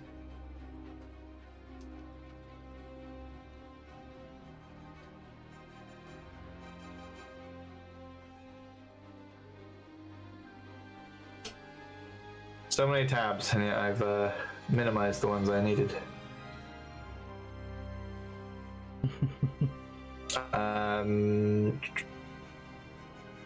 Yeah, so she kind of she says, she's like, I'm really sorry, so I don't do any magic stuff or anything like that. It's we get all our stuff from overseas, and you know, Fandalin's quite a newer town, so you understand that most of this is quite basic stuff for the villages. Absolutely understandable.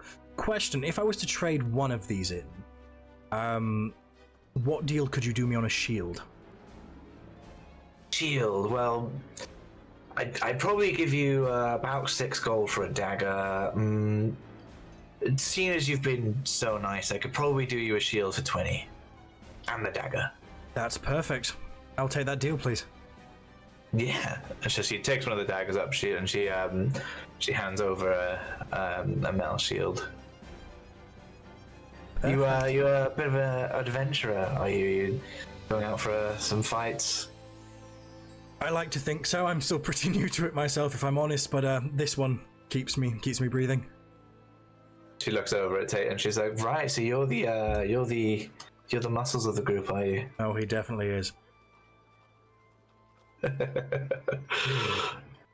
right. So you got your shield. Anything else? Listen, I didn't catch your name. Neither did I.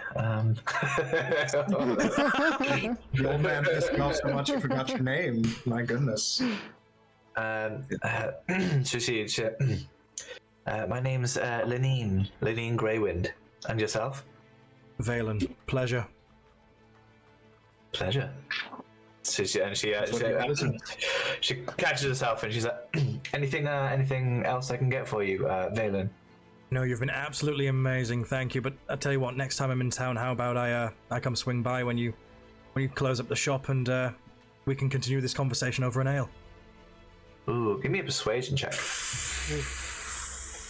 Come on, I'm trying to get you the best deal ever, Mateo. Fucking respect me. That's just fucking gone. That's gone behind my desk. no. I missed Was that your lucky dice? yeah. 7 plus persuasion, did you say? Yeah. 7 plus 6, that's 13. I'm gonna try and track this down. Right? Sure. So she looks at you. She sort of chuckles to herself. She's like, "We'll see. Then I'm gonna give her like a little wink, and then I'm gonna Right. I'm gonna stroll outside, and I shall leave Mateo to do his trading. Take anything for you? Nope, nothing for me. Nope. Cool. All right. So you guys all meet outside. Are you telling me I've just Gandalf- said I'm gonna go for a drink with a woman for no fucking reason? Yeah, I just came in with you. What, you wanted something? No, I just came in for you. I'm gonna look at Grandolph. I helped you I'm get just your I'm game just on in gonna the first pass place. him the Sorry. shield and say, "You owe me 20 gold." You owe me 6 for the rations, and I hand you rations. Well, technically it was 6 altogether. So technically it was 6 altogether. So I only owe you 2. So can I roll an insight to see? You don't if know. I'm- Yeah, I was Can gonna say you can could. I can I see give if he's trying to get extra? Mateo, give me a deception check. Yorkie, give me insight. Yeah. So Oh, insight is, goodness, this thing can go well. that is a I'll give the 20 gold because I actually have that. so- 17. And I'll be like so not happy. great. Yeah, you know he's lying. You look at him and you know this guy can't lie. He's lying isn't his first language. He said it before, and the way he says it, he's just like, "You owe me 6 gold." He's started going. Yeah. It's very clearly lying. I'm gonna give you 2. And then just have I got? Are you handing over money, a curse, or are you holding on to yours? Are you Yeah, gonna so I'm barter? like they don't go red, but like they kind of like are a little less dark than usual, my cheeks, and I'm like, you got me a shield. And giving me I hand strength. over the 20 gold, Sounds and good. I'm like, Just remove the 2 then for the rations. That's fine. thank you very ever so kindly. To remove And them. I'll equip the shield and have a better armor class. Cursed, roll me a insight check as well, please. You got it. There we go. Dagger is gone. Gold is sorted. Yeah, you also just very blatantly see that Tater is trying his best to lie to you. I don't know if he's thought this is how you guys communicate after seeing you guys lie to each other consistently, but he has tried and he has very much failed to lie to you about the price of the rations. God, am I the autistic one in the group? I think we're all a little bit. So, how much were these really? Because I'm quite spent on gold, Mr. Tater the Brilliant and yet unbrilliant liar. Can we get a performance check for that fucking burn?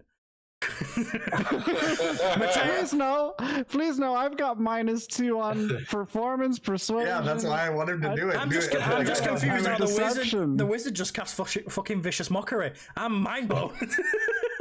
So this isn't a performance here because he is he is a rebuttal for the lie. So yeah, right. you're, okay, that's actually a good roll considering. Yeah, I understand it too. yeah. So I'm assuming you then you tell them the actual price of the rations. Yeah. Good. It was All right. 2. What would you guys like to do? I'm going to look at them both. Off on an adventure, gents. Right, boys. Yes, You seem good like my time. best way of earning gold. Shall we go find some? Let us go to Umbridge. I've heard there's great shade there. I have no idea where that is. Lead the way. Going to the Ambridge Hill? Yeah. Is this quest? The Shady Hill. We're going on an adventure! All right. Do you know what? Both times before the session has started, I have guessed which quest you would do before you've done it. Wow. Wow. Yeah, but Prepared out of- each quest. out of 2, you However, have you'll never guess how we achieve it. what I didn't guess was how you go about each quest. So, right. Is there anyone in Genocide. town? Genocide. So, assuming you guys can see the map here. We can indeed. And we've got- So you're currently in Fandolin. Which direction would you like to go? Where, Mateo, Direction of adventure. you picked up the quest, didn't you? Where did it say we were going? Let me find the place on the map. I do not see it as of yet. Not on the map here because you've not been there yet. Just seeing if any of you read the card, see if you know which direction you're going. Yeah, Umbridge. I mean, it just doesn't say where. Can we, at the first, because obviously there's only one road out of Fandolin, can I have a look at that? Can we walk up to that crossroad and see if there's any signs? That'd be a reasonable start. It is sort of like there's a several mile walk. It would be a couple of hours of your day to walk up to that sign. Oh. A long way to go, isn't it, if we do decide to do that? All three of you give me a survival check, please. Survival? That is a 13. I'm just downright Irish if I say myself. Modified. Hey. Survival is a 0, so yeah, 13. Hey. Cool. So you guys kind of realize you probably don't know where you're going. It might be best to ask the people in town that do know at Dabraquin. Have we already walked up the road, or are we still in town currently? Still in town. Oh, is that even with the 20 and the 21, is it? Yeah. So you've not left yet. Oh, You're wow. just using your survival instincts. You're about to leave, and you go, we don't know where we're going. Can I quickly terrible nip survival back into instincts. town and see if there's any cartography shops that would sell Cartography maps? shop. Might be a Give good me an- idea. Give me an investigation check. That is an 18 plus 119. There is not. Can I try at the general goods store where Mateo went? Just to the Yeah. knockdown? You go in and you find a lean, balding human, and she says, "What can I do for you?" What town did we say we were going to again? I've already forgotten. You Umbridge. did tell me, Umbridge. I'm bad with names as well, don't worry. Good morning. We're looking to travel to Umbridge. I was wondering if you knew what direction we needed to head. Just head south. South, that's perfect. I'm just wondering, do you have any maps of the area that we could potentially purchase? Just your basic Storm Coast map. I'm sure you've already got one, have you not? I do Being an not. adventurous style. I do not. I'm still very new to this. Oh, right. I thought it was going to have more than just this. Yes, I do. I do have one of those. I'm just... Yes, it's just coming in. I do have one of those. That's perfect. Thank you. I will head south now. Have a very lovely rest of your day. Lovely. All right. So you guys head south. So Boys, we're going south. It was just a bit of extra bit I threw in there because I realized you might not have actually known This where Umbridge Hill adventure is going south. It might. All I right. don't understand. So, it's a couple of miles walk down to Umbridge Hill. I'm going to show you guys where on the map it is. It's a little bit south with a bit of western, but as you follow, you kind of follow the naturally made footpaths to get to Umbridge Hill. Oh. Apologies, I think I did the wrong thing. Where is it? There. One day we'll see where we need to go. You're So you can see starting to sound just to the like south of Ryan. just to the south of Fandolin is Umbridge Hill. So it takes you about 2-hour walk to get there. Oh, that's very close. And as you get, it's not far. Yeah, it's Ooh. a couple of miles down to the south. So.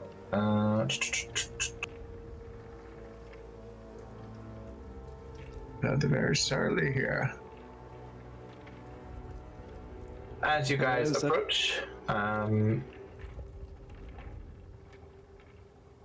so built on the top of Umbridge Hill is an old stone windmill surrounded by an iron fence.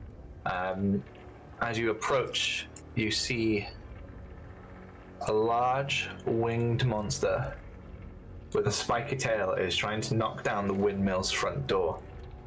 A woman appears in the second floor window.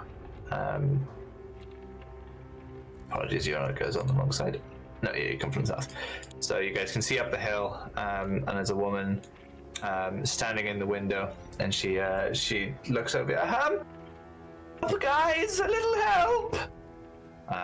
And the creature is trying to break through the door. And he's like,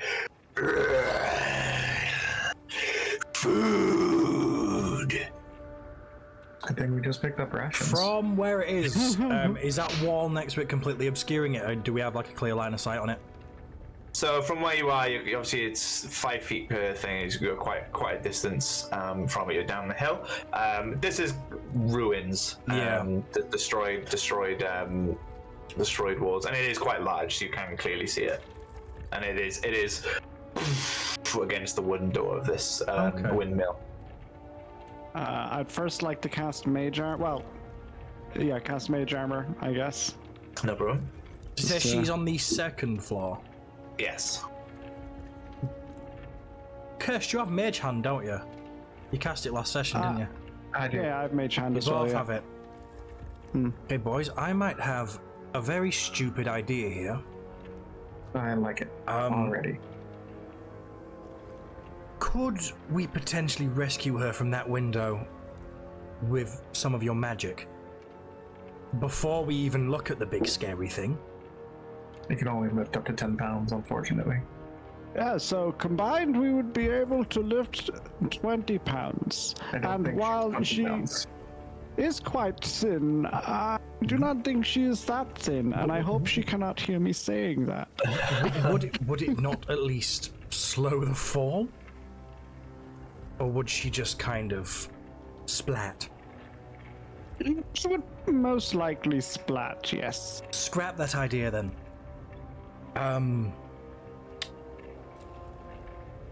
What's that area just next to there? Is it? Any ideas, boys?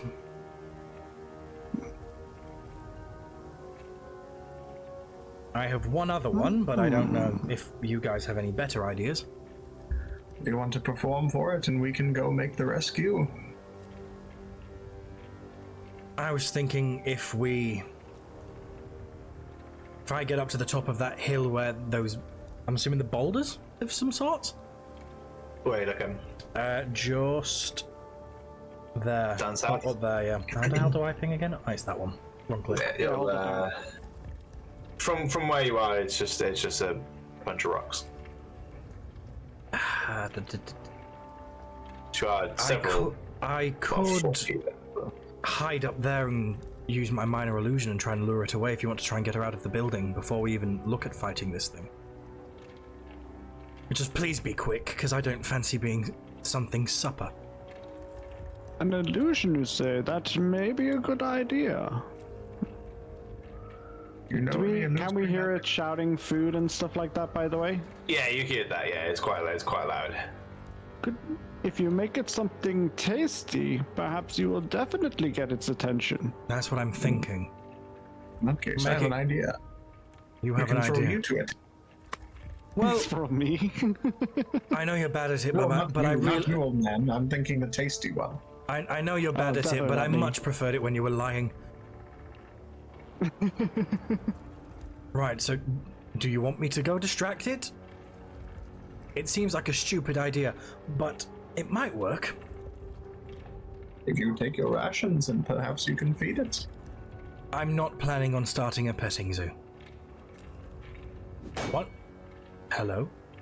I heard an axe. So as you guys are discussing, the Manticore he strikes the door again, and you can see, or you can hear just a loud of the wood. Fuck it, no time to dawdle. I'm going to try and get up that hill stealthily. Yes, we will make our way to the other side. I'm going to try and get Good sort times, of my behind friend. this rock here. No worries. You guys, can you give me a initiative roll? And just as a reminder, initiative doesn't necessarily mean combat per se. It is just a way of kind of keeping it Organising organized events, between that's turn fine. to Initiative's turn. just D20 again, isn't it? D20 Wow, plus, nice roll. Probably plus 2. dex. D20 plus my That's fine. Fast as fuck, boy. So that's 17 plus 2. 19. We can hold hands again. Friends. 2 bros. 19. What is your dex score, Mateo and Yorkie, please? What's the modifier on it? Yeah. It's plus 2. No, just a full dex. 19. My dex is a 15. 15. Okay, so Yorkie will be going first. Open up.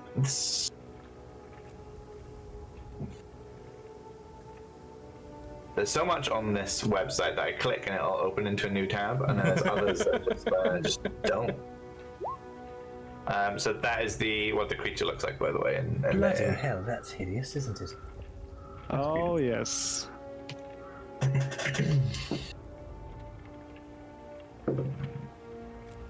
I much preferred looking at the woman that owned the armory.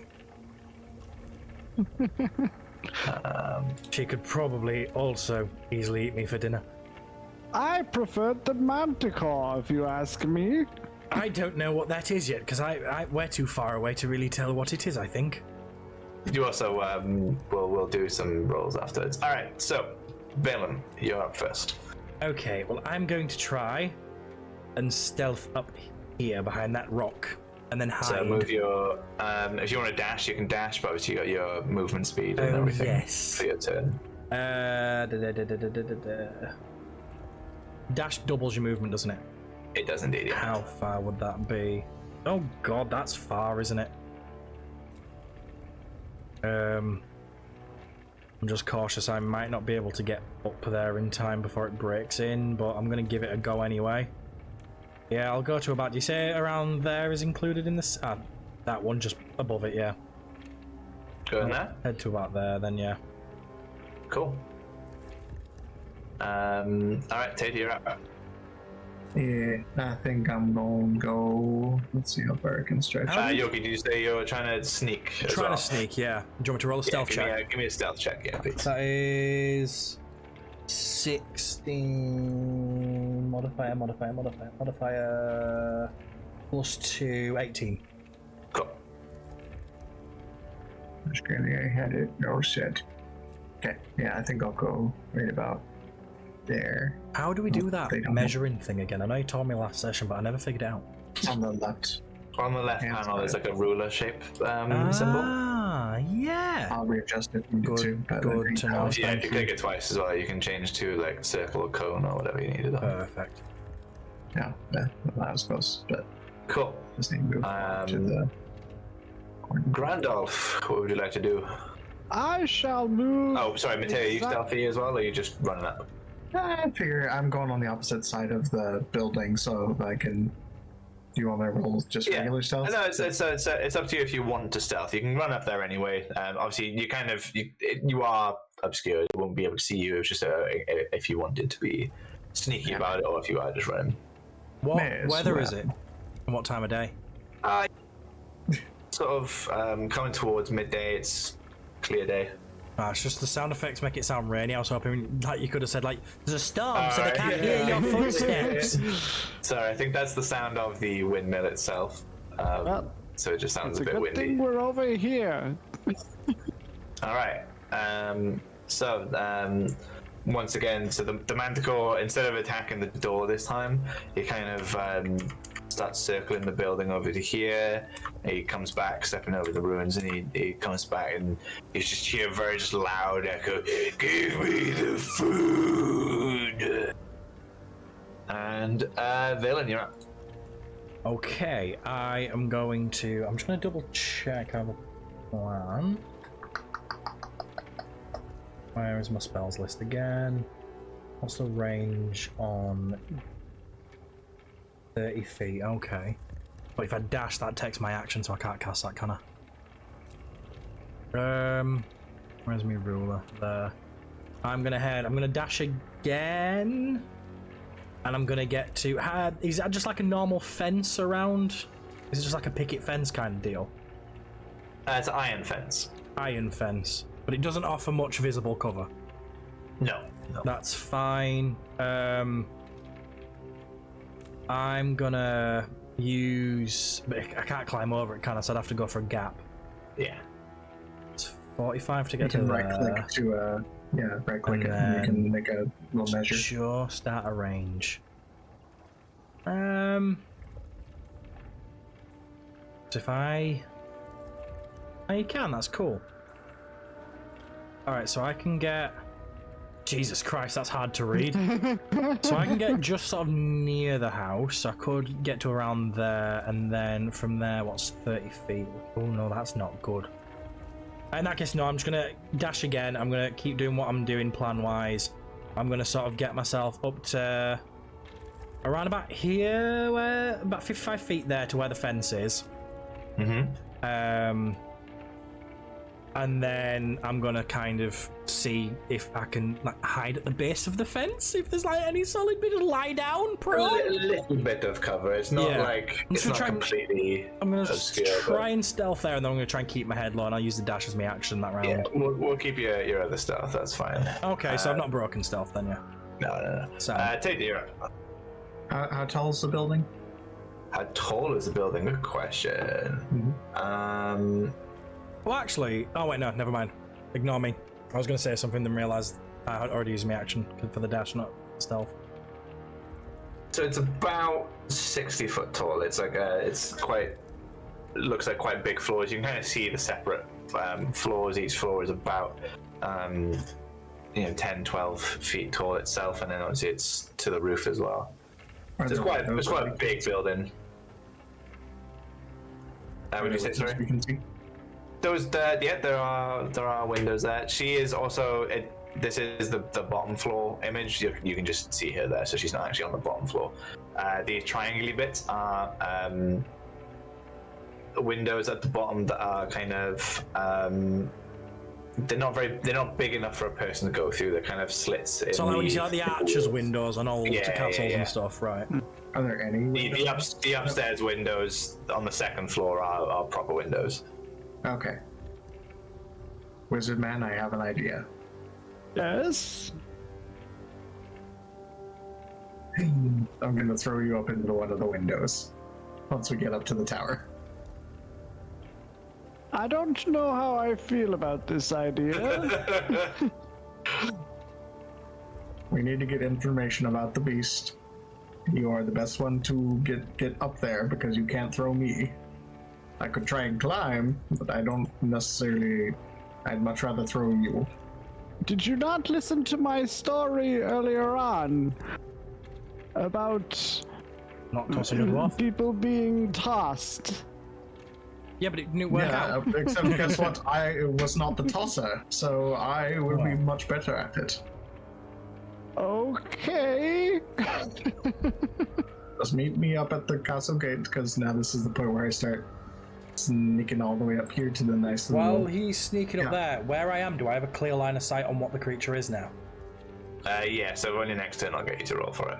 Cool. Then I'll just keep sneaking up until this one, and then I'll wait for Curse to get up, and I'll toss him up the window on my next turn, because that's gonna take my dash to get there.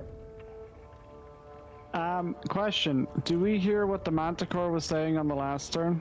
Yeah, it's very loud. It's if I'm making the sound, you hear it, so it's all good.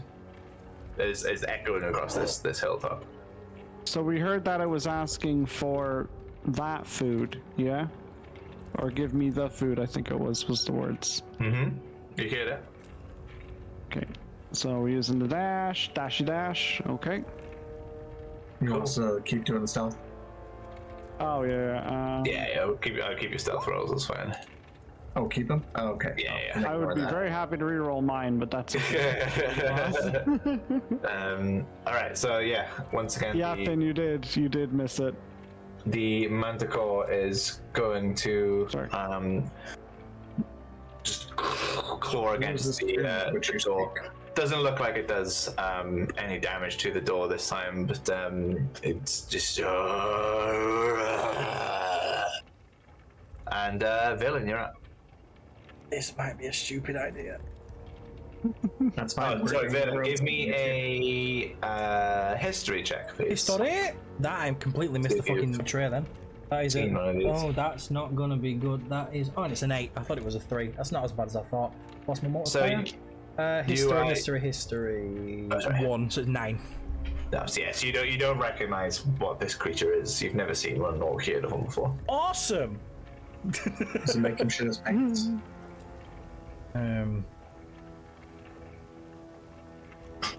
Oh, it's just out of range.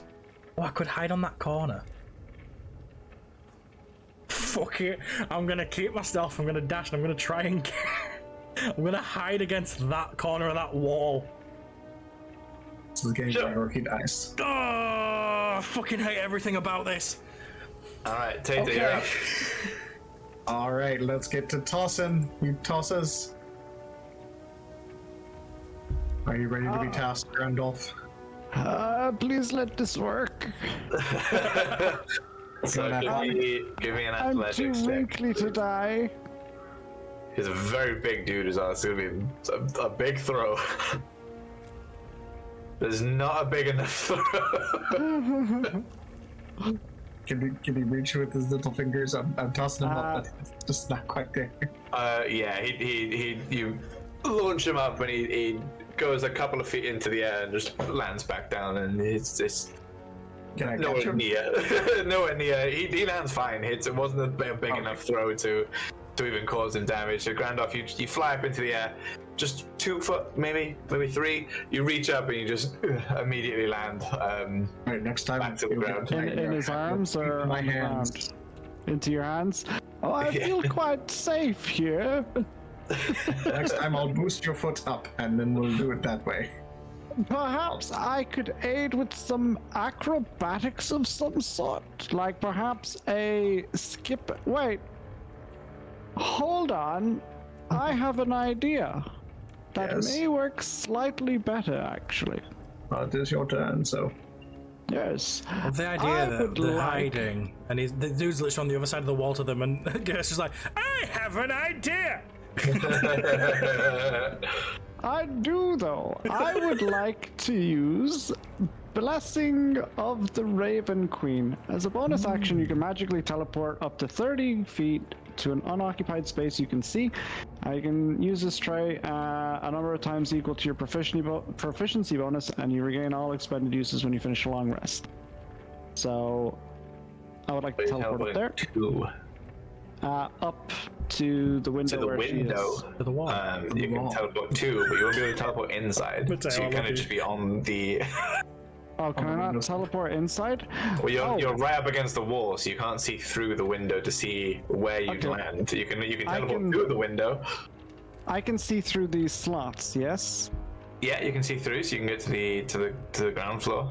Yeah, so I would like to use it to teleport inside to the ground floor then. Yeah. Just move your character to where you'd like to go. Do I see any stairs inside? If you told me this, I would have. Sorry, it only just occurred. It's a weird I one. thought you had a plan. It was so- just to throw you. I was following your lead. I'm just gonna move her. I had this other where ability. she I'm shouting through needs the to be. fucking little portcullis. So yeah, there is a ladder here. Here, okay, so I would like to teleport right to the ladder and then Yeah. use my movement to climb up the ladder to the lady. No problem. Wherever she went.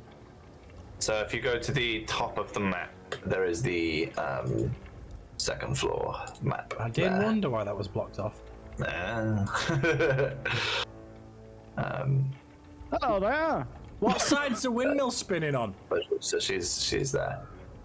Windmill is spinning on the opposite side of where the manticore is. Right, so you guys don't need to dodge that. That's fine. So as you climb up the ladder, the woman's like, "Oh, thank heavens! How did you even get in past the beast?" Oh, a wizard never tells all of his tricks, you know? Tell me, what is the beast outside after? He seems after some food of some sort. Yes, he just keeps saying food all over and over and over again. He arrived this morning. It's a pity you guys didn't come here yesterday. You motherfucker. Why? What happened yesterday? Absolutely nothing happened yesterday. I was home alone. You guys could have come and it would have been fine. I see. With that, it will be back to the Manticore. Who again just pushes against this door and hasn't broken through or done much damage yet. We're back to Valen. Question: that little gap there, can I fit through that?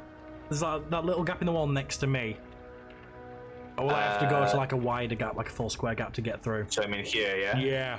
Would I be able to fit through that? That's a tight gap, so you'd have to either go... You could probably go through here, or you could go through the full gap there. I'm just trying to think. Yeah, 30 feet's only going to get me there. Because he's broken a gap in that, so could I potentially squeeze... Like, can I see that gap that he's broken? Could I squeeze through that? You mean this gap here? Yes. That is the door is sealed. That is just the map is. Right. So I can't actually get him from the ground floor. There's no like gap in it that could. Okay. So the door is closed, so it's still. I am stuck out here. Okay. Well, in that case, I am going to.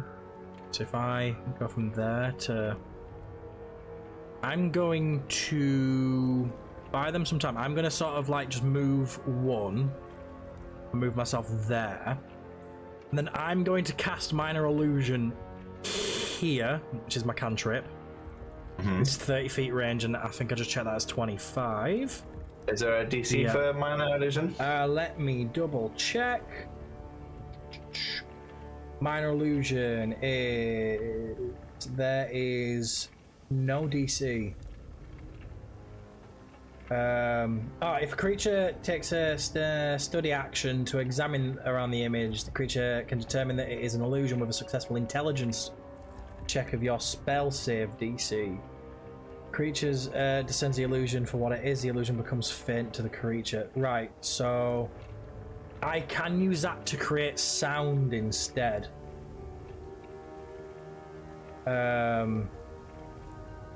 So I'm gonna cast a sound there that sounds like sort of distant shouts of hot dogs, come get your hot dogs.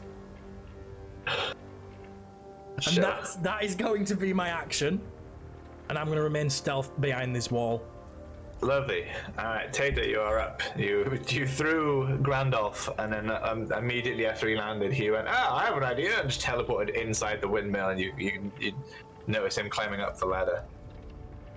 Yes, of course. Always love to take on the other difficult tasks. I suppose I'm going to climb the tower.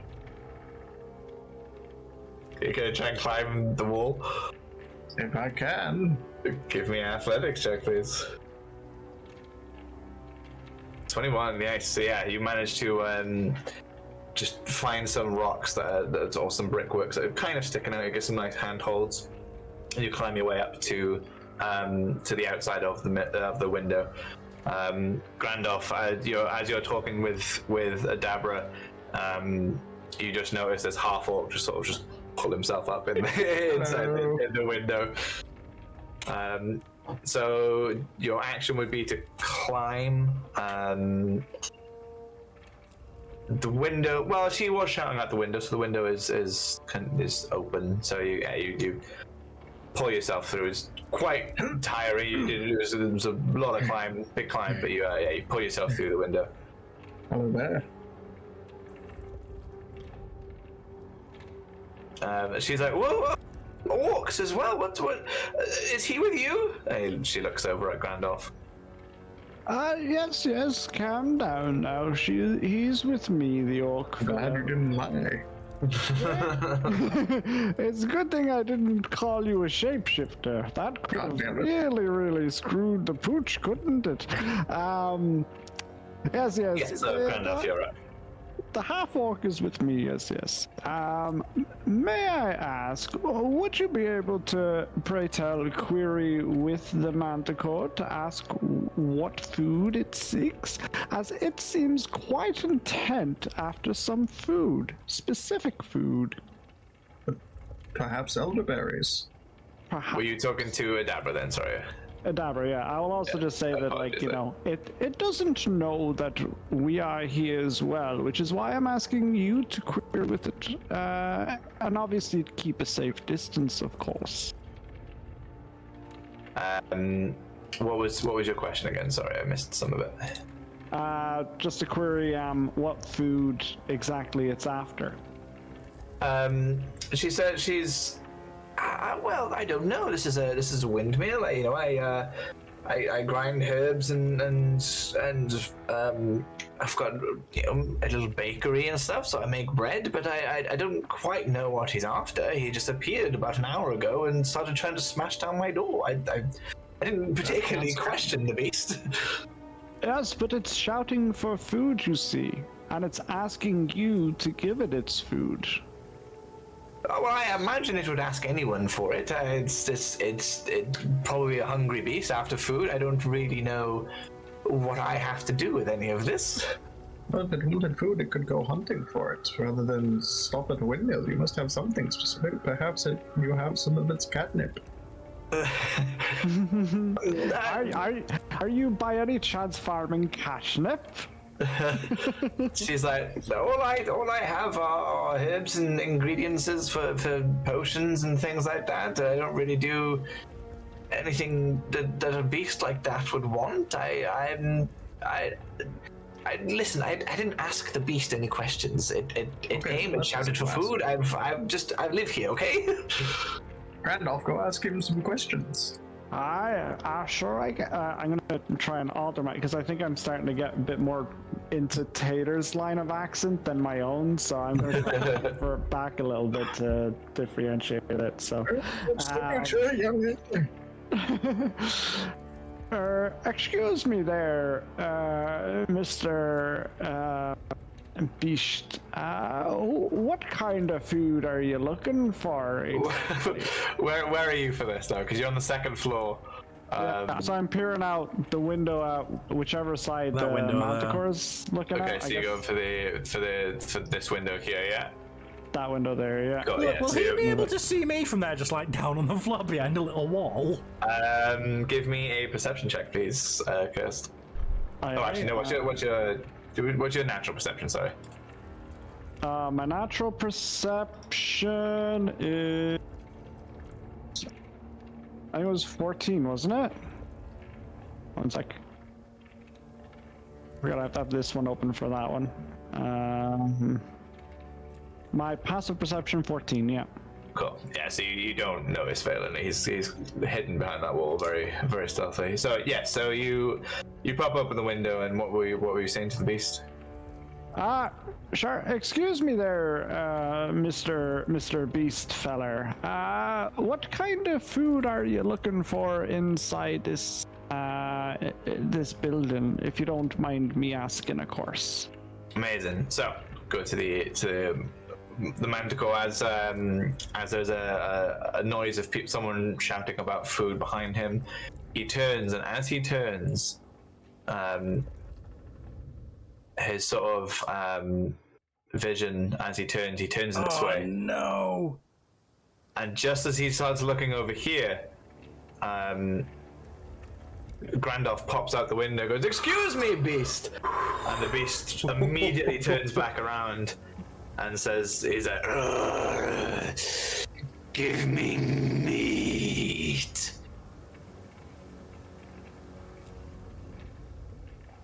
Meat? Meat with a T. Oh, well then surely we have something in our ration packs for meat.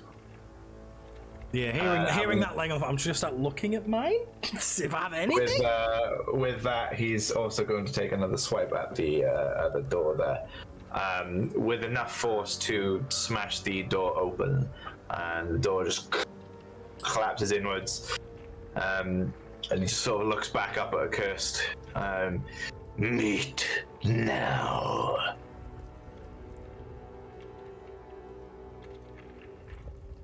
Well, it's not his turn yet, so I suppose you'll have to wait.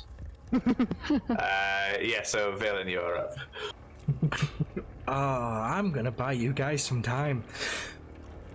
So 30 feet standard. I'm going to run up this hill. So I'm behind the fence, so I'm gonna go there. Using my standard movement. Oh, this is fucking stupid. And I'm gonna shout at the Manticore. No spells! I'm just gonna be like, if you're looking for food, I know where you can get some. Lovely. All right. I hate it. We'll find out the. Why did you do that? Because we were just gonna feed it meat. Because if he gets in where you guys are, you can't outmaneuver it.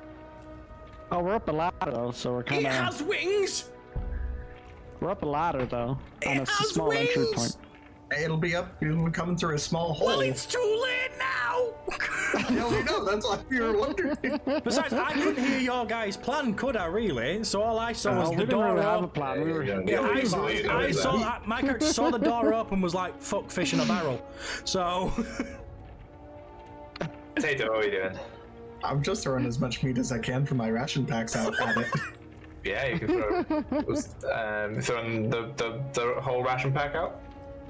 Anything that's meat, I take it. There's Yeah. probably some bread and cheese. It would kind of be used as a ration pack rather than to still be then used as a ration pack later. So it's kind of you would just need just for the purpose of D&D items in your inventory. It would use up one of your rations. So you throw in some food out. So yeah, the Manticore sort of just it just lands in front, and we'll get to the Manticore's turn in a sec. And Grandolph, your turn. Mr. Beast, No, Mr. Beast's not watching at the moment. yeah, he's could you giving could you let me win one of your raffles, please? Sorry. Mr.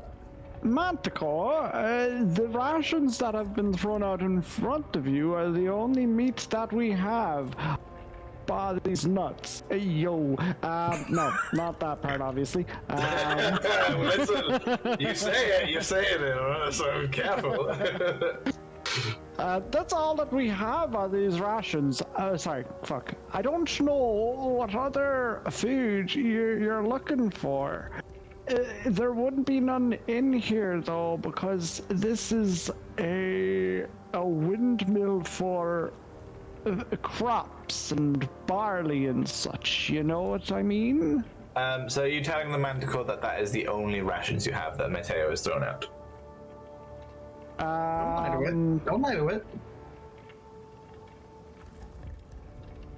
Well, I would additionally say all we have are just some other rations like these, but not many now, you know? Cool. So we're gonna come out of turn order just because it's you guys are here now, so it's just nice and easy. So as Valen shouts for the beast to turn, the meat and stuff just lands in front of it, and it immediately just starts like shoveling it in, and he's like, Grandolph starts speaking, and the Manticore turns, and he's between all three of you now, just unsure which one to look at in particular. More! Give me more! Okay, here you go. Boop, boop, boop, boop, boop. Another ration from Tato? I mean, I got 10 days worth, so I mean, I'm good. Just throwing out these packs. How many rations did you give me actually? 10 days worth as well? I brought us back up to 10. We were gone for a couple days, so I take it. Ah, okay. Yeah, I'll start shoveling a few out as well then, I guess. Yeah, cool. So you notice it starts eating most of it, but it's kind of hoarding the rest of it close to itself, trying to like scoop it up. It takes a couple of steps towards Valen. What did you say to it again? Sorry. I said, I know where you can get some food. Right. Yeah. So he hops over the wall, just right up to Valen's face. Yep. And says, "The next time I need food, I'm gonna find you." And it immediately flies away. Okay, bye-bye. Have a wonderful time. Taking all the food with it. My character goodbye, hides the piss on Mr. his Beast. pants. Remember about I'll press the digitation for you. remember about the raffle there, Mr. Beast, yeah? So the woman in Dabra, she's like, oh, thank you guys so much for rescuing me from that beast. As I said, if you had come yesterday, it would have been a safe trip to get here. But thank you all for saving me. Yes, you're quite welcome. Well, we were busy with stories of old, and there was quite something quite interesting about it, though I cannot recall what it was. I believe it was something. While he's talking, I'm about just going to make my way into the Yeah. windmill. So we're all in one place. But we were told, I was told that you had some healing items of note. And also we were sent on a quest. To bring her back to Fandolin. I believe it was. Was that the actual quest? I don't think so. It wasn't. It was. It was It was a storm's coming in. It'll be safe when if she's in town. Nick, can you see the thing again? I'd quickly recall it again for you. There you go.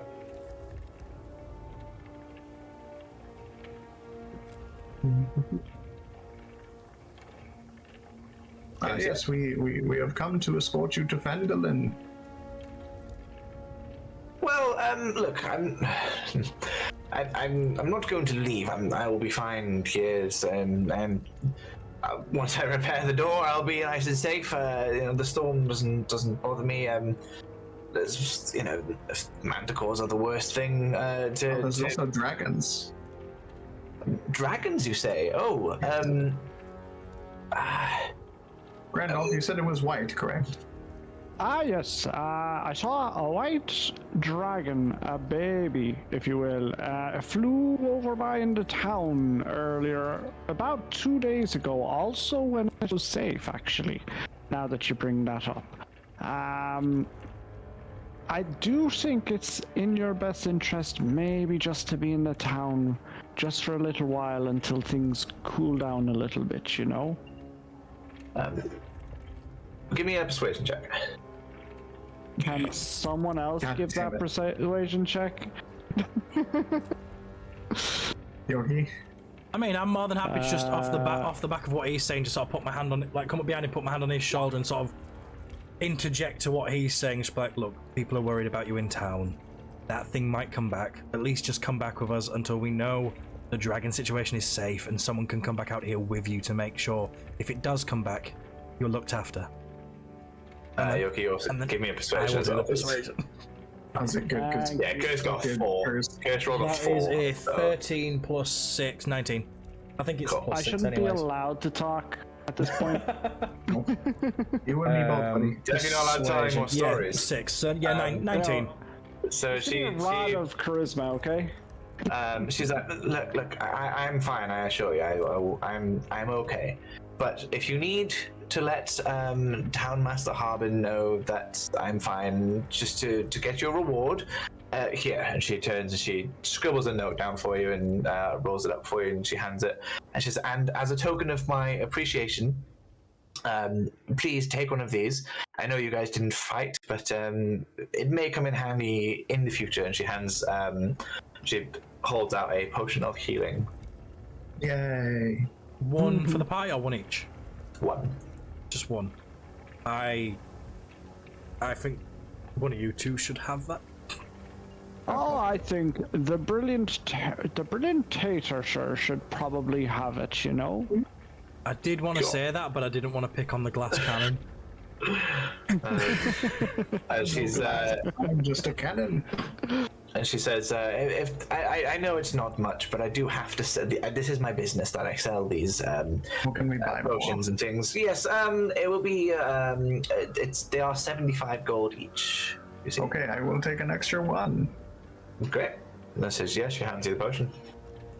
Yay. And then I'm just gonna be like, you say you make bread here. Long shot, is there any chance we could take some just to replenish the rations we lost luring that thing away? She said, yes, take a bread roll each, that's fine. And she hands you like a problem-sized bread each. There you go, boys. Nom. Replenish your last Sandwiches, rations. lads. I'll let you guys split mine since I didn't lose any rations in that. Or you could just split your rations with us. No. No. I got pocket bacon in mine. I'm not giving you it. Cool. What are you guys? What is the plan? No. Well, we were told to Sure. bring her back. We could just, guess- Yes, but I suppose she has given us enough to come back. And if they send us back, then we'll just run back. The letter does seem to suffice, I'd say, just for this particular set of quests. It does say urge, not force. True. Well, I say we get back to town because the last thing that thing said to me makes me feel like it's either wants to fight me or fuck me, and I don't want to find out which. It did say that it wanted some meat earlier, you know. I was going to tell it there was a carnival to the west and watch it fly out to sea like a buffoon. What if it came back? I wouldn't be here. It's fine. I wonder if it likes gnomes. Perhaps we should have this conversation out of Adabra's ears. So you guys are all currently up here on the top of the map. Oh yeah, so obviously we'll hightail it out of here, I I'm guess. going to tell that woman that if the thing comes back looking for me, since I promised it food, to tell it that I have headed southeast. Southeast. Okay. Yes. She's like, I can't imagine it'll be back, but I will tell it that. Yes, sure. Perfect. Have a nice rest of your evening. Goodbye. Lovely. Good Sir Nathan. Would you allow me to study my book on the way back? Yes. The Adventurer's Guide. Yeah. Give me a. Cool. So as you guys walk in, Mateo is deep Well, into his. before we leave, when we were in there, was there any more Yeah. floors to that place, or is it just the two that we had? There was a ladder to go up again to a hatch that was on the ceiling. Nah, I'm not bothered about that. There any good stuff, there'd be a basement, won't there? That's like 20 treasure chests up on the top, like, you know. That we've just walked filled with away from. Animated shield +3, adamantine armor +3, I mean- all kinds. It was a lovely lady's home, so. Probably a bedroom, actually, yeah. Fucking 7 battle axes or something like that, you know. No. Yeah, cool. So as you guys are traveling back, Mateo's reading his book. Mateo, I will. I'm just gonna have a look through some things, and I'll let you know what you learn through your book. Cool. Once I decide. Cool. You guys heading back to Fandolin? Yeah. Cool. Lovely. All right. So you guys get back to Fandolin. You are sort of coming through like off the hills here, so you're down the bottom of the map, coming back to the north. Well, all right. It is probably 4 or 5 o'clock in the afternoon. Spent a couple hours walking there, had your little interaction with the Manticore, and then a couple hours back. What would you guys like to do? Hand in the quest, I guess. I would like to walk to what is it? Are we going back to Barthen's provisions for the handing in the quest? Is that because that was where it came from, wasn't it? I would like to go back that way, but I would like to go a way that isn't past Lion Shield Costa, since I kind of asked a woman on a date. You're gonna stand her up? For now. And I don't know. Alright. She'll beat me up. She's not like super like beefy, but she's got like she's toned, you know. My character isn't super beefy. Alright, cool. Where you guys heading? Turn in the quest. Yeah, turn in the quest. Where? Hand the quest. You say to where? Yeah. Can we look at the quest thing again, please? Isn't it? It's not in Fandolin, is it? No, it is in fact. No, it's for a second, could you imagine if it had been in a completely different town? It says Townmaster. Townmaster Harbin. That's a Townmaster's Hall then, wasn't it? Yeah, cool. So yeah, so you arrive at the hall. The door is locked. It is closed. Knock, knock, knock. Yep. So inside you hear a voice. Oh, if that's the dragon, I swear, just leave me alone. I'm not big enough for a meal. I'm skinny and it would taste horrible. No, we are the adventurers you sent us to find Adabra Gwyn. She says that she's safe in her windmill. Have you brought her back? No, she declined, but she sent us this missive. Slide it through the door. Okay, that's not the note that she signed through the door. Cool. So yeah, a couple of minutes. It takes a second or two, and he right, fine. And he slides out a pouch of 75 gold. Hey. And that is quest complete. Congratulations, you will be moving 75 gold in total, so It's 25. that's divvied up, yeah. I 25. know, I'm just fucking kidding. Can't see if I can pull that. Well, you can take it if you want, you're the one taking the gold, it's up to you if you want to split it, but...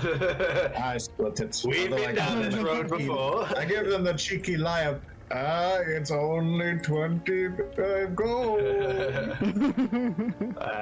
And congratulations, you all level up to level 3. Well done for Piece of piss this game. defeating the Manticore. I was worried that you would get into a fight with the Manticore, but you didn't. Well done. Well, you told us off for murdering things last time, so we learned. We don't Yes, you genocide learned. beasts. We were at a good spot up there, though. We What could have would just started David going pew Attenborough pew from say? a distance, you know. What's that, Yoki? What would David Attenborough say if we killed every animal monster we found? Exactly. All right. So,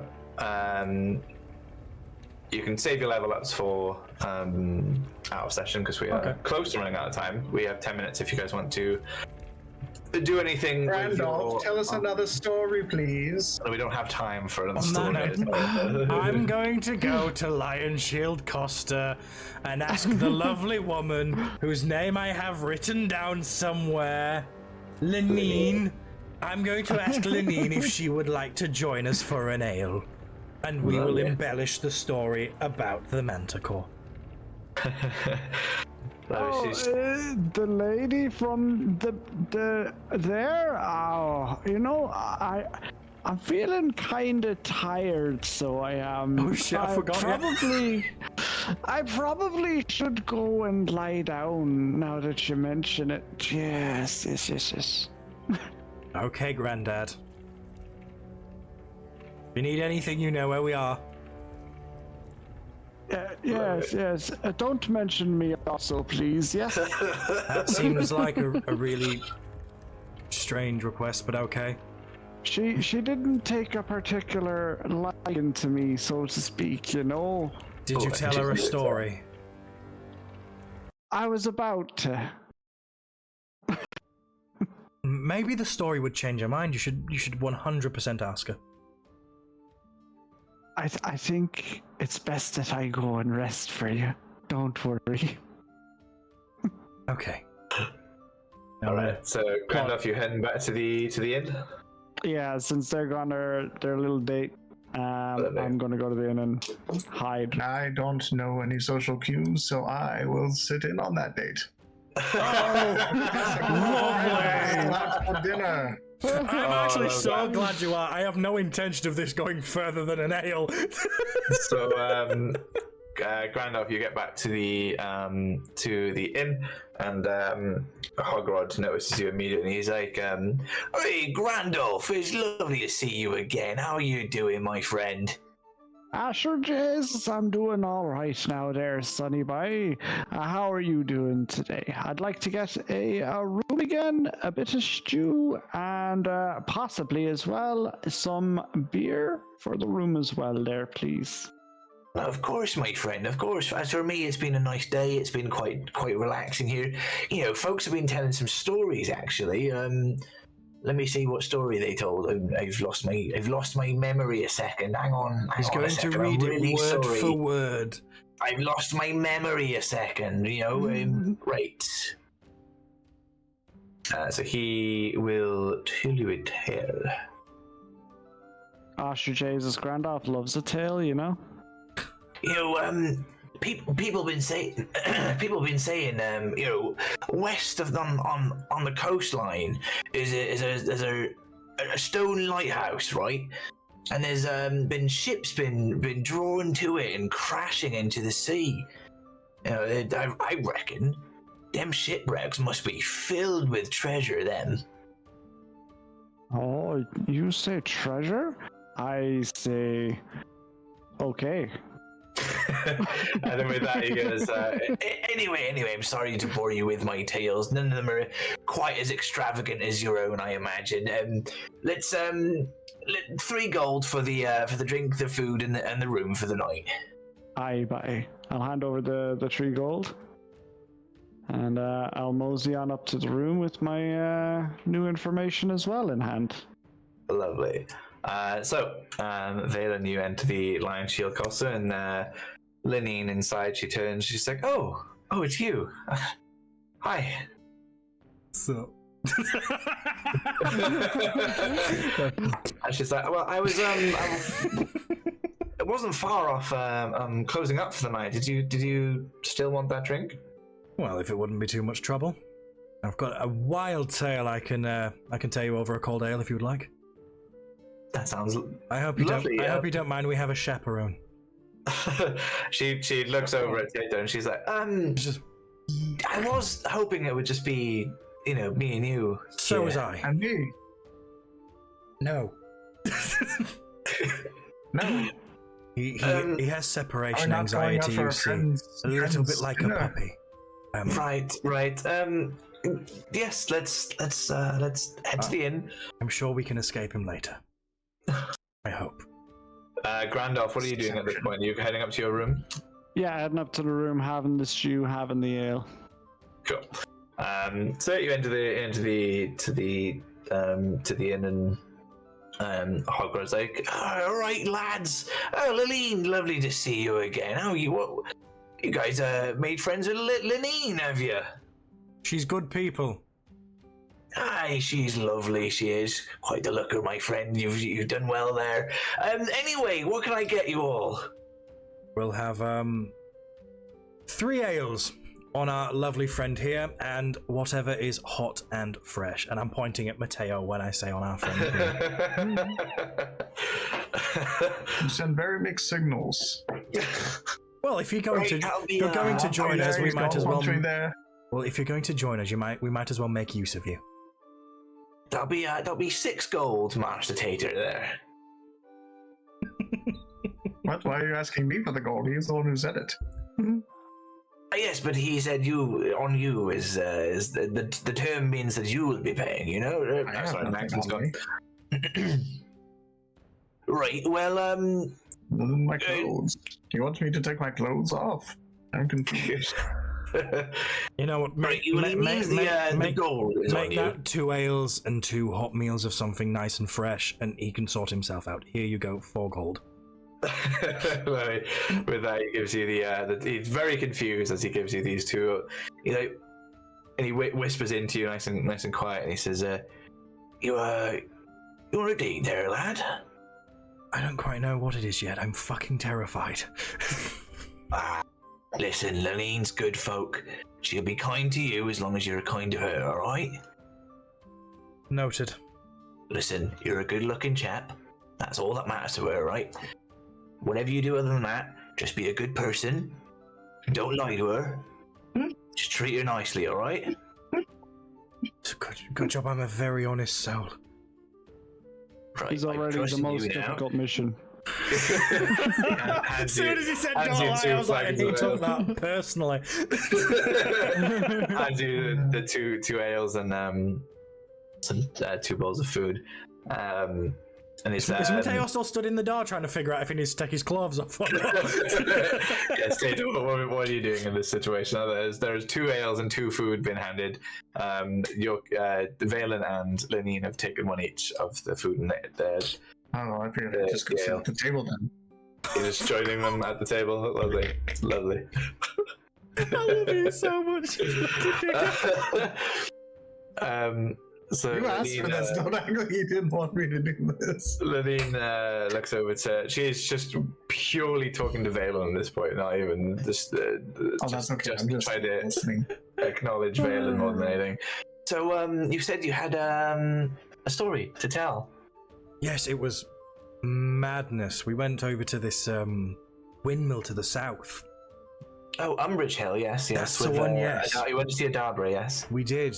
She seems nice enough. Oh, she's lovely. She's been around the town for quite some time, Adabra. She seems a bit lonely, though, don't you think? I think she's fine. She enjoys, grinding up the herbs, and she enjoys making those potions and stuff. So I think, since her husband passed a few years back, that's her home, If it suits her, who are we to judge? Yes, no, we went to go see her, and we bumped into a chimera of all things. A chimera? A chimera. Wow. It was insane. Me, being the dashing hero, was the only one that went outside to face it. That's not a lie, so I don't have to fucking roll, Mateo. You want to tell her about the time when you pissed your pants? That was a joke out of character, but fuck it, let's roll with it. Let's roll with it. It happened now. That wasn't me. That was its saliva when it came up and roared in my face. All right, that's gonna be a deception check. That's a deception check now, because and we've agreed now. My character pissed himself because fuck you. That's why, and that is oh no. I'll also point out that a chimera and a manticore are not the same as well. Oh, I don't fucking that's know. true. So that's a double deception. Yeah.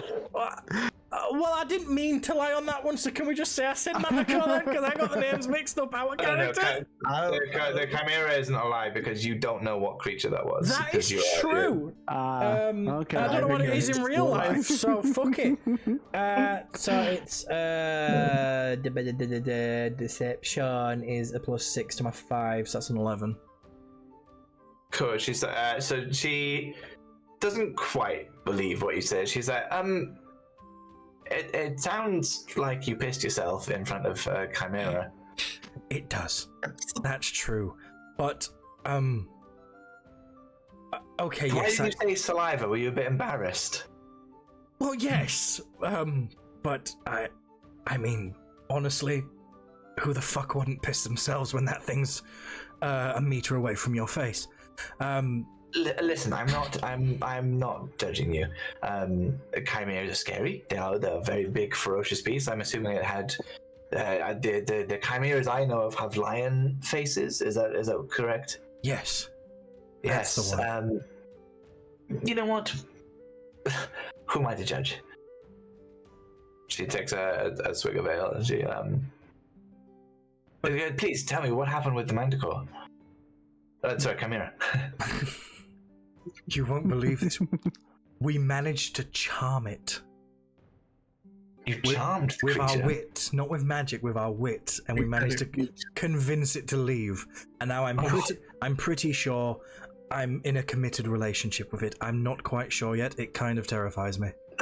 So she laughs and she puts a hand onto your hand and she's like, that's great. She puts her hand on your knee and realizes your pants are still wet. onto your hand. She's like, wow. It was my hand, actually. Hers is on your hand. you must regale me with more of your stories, Valen. I have many a tale, but look, I don't want to spend the whole night talking about me. Please tell me something about yourself. Oh, you want to know about me? Wow. I want to know everything about you, every tab that the DM has. There is no tab about this character. I've started this. Good luck. Do you know how you said you were trying to avoid the lion shield? I was very happy at that point.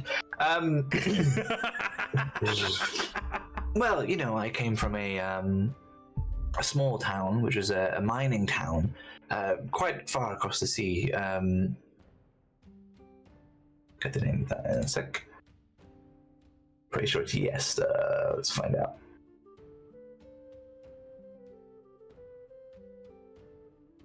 Looking so many towns.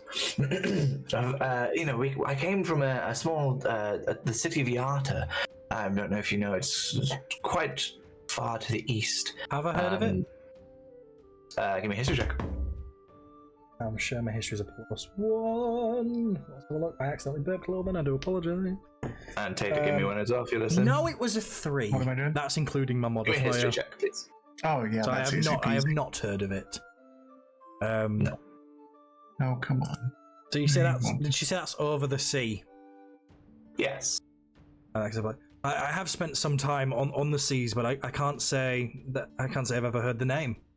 Tell me about it. What's it like? Tater, you do know that is the merchant companies, the Lion Shields, are in Yarta, which is hundreds of miles over to the east. Yes, it's 100 miles to the east, friend. You need not feel embarrassed for not knowing. I just know many a thing. And that's my look over him. I've forgotten he's there. Like, I put my hand on your knee so you remember. stop. I shift my knee away slightly. I imagine this is the two of them are like talking in depth at one side of the table, and then Tater is just like He's in the middle corner staring at But them. when you got two parents talking, and the kid's just like, "How did that go?"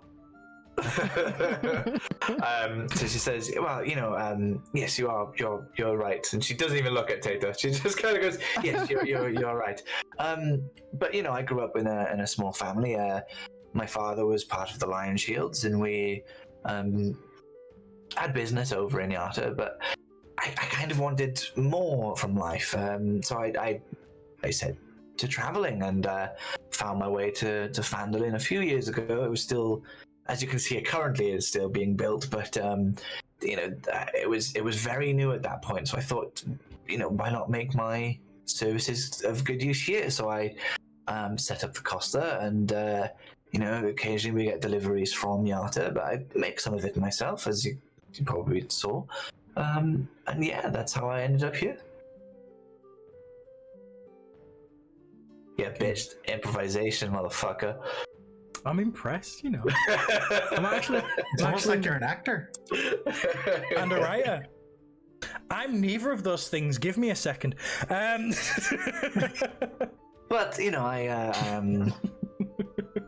I've been alone for a bit. I don't mind my own company, but it's very nice that we got to spend some time together outside of just buying things and working. It has been. Sometimes it's nice to break the monotony of the day. Well, I imagine as an adventurer, you're probably constantly in battle and other things, so it's nice. It's probably nice for you to sit down and converse. But I do want to thank you for taking me out for a drink. Like I said, it's been some time since someone has spoken to me the way you did, and this saggy, gross old man came in just before you, and he was disgusting, and he tried to hit on me, and I'm consistently surrounded by men who lie or who try and speak to me like that. Do you know? We know a saggy old wizard like that. I really apologize for him. He's my grandfather. Your grandfather? Yes. Can I just have to check? Does he need to be when the whole town thinks he's me fucking granddad? Yes.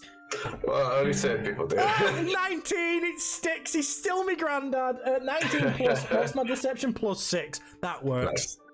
So she's like, oh, that was your grandfather. She sort of moves her hand away slightly. Don't worry, I'm just as repulsed as you are. Right. I'll have words. Okay, but yes, it's nice that to speak to a gentleman for once. I'll try and keep him away from you as much as I can. I do apologize about him, but it is getting late. Are you safe getting home? Do you need me to walk you home? So the you guys have finished your drinks and your food and everything, and She's like, no, I'm okay. It's just across the road. I'll make my own way back there. That's no problem. And she kisses you on the cheek as she heads out of the inn. And then I'm gonna look at, You're very flustered, but what would you like to do? I'm gonna look at Mateo and be like, shit. I was really hoping the grandfather comment would make her leave. Nope, now I suppose you have to... Why would you want her to leave? I say out loud. I don't know if you've noticed this from our journeying. I am not... I don't do well in partnerships. Romantic or business or otherwise. I don't know if you've noticed this. I'm a little bit dishonest. I don't. By the way, so just to remind you, Tato wasn't there last night or the night before when you were telling Grandolph your who you are. So you guys, this is you guys' first fucking conversation about who you are, really. That's our first proper conversation outside of fucking combat, isn't it? Yeah. So this is you guys' first fucking actual conversation. I don't do well with. I'm great with people. I'm just not great with people. If that makes any sense. Well, you are a bard, aren't you? Yes. Perhaps and when I'm view this as the greatest performance of your life. Yes, but normally my performances don't end with the potential for someone to stamp on my balls and not in a nice way. Well, exactly. As long as you keep up the nice performance, no balls will be stomped on. There's some areas of my life I don't like being completely dishonest. And this happens to be one of them. And then on that note, I'm just going to get up and I'm going to go to bed. Lovely. So I'll wait for her to return. Another gold for a night. Are you waiting for what? I'll wait for her. Oh, did she go home? Oh, she's gone home. Yeah, she's done. You're just going to stand outside her house. I was just going to sit there waiting for her. I was like... Yeah, I'm not going to sit there and say that the gone. whole thing's a lie in front of her. I thought she just went to the bathroom, honestly. No, she's gone home. Why would I offer to walk her to the bathroom? All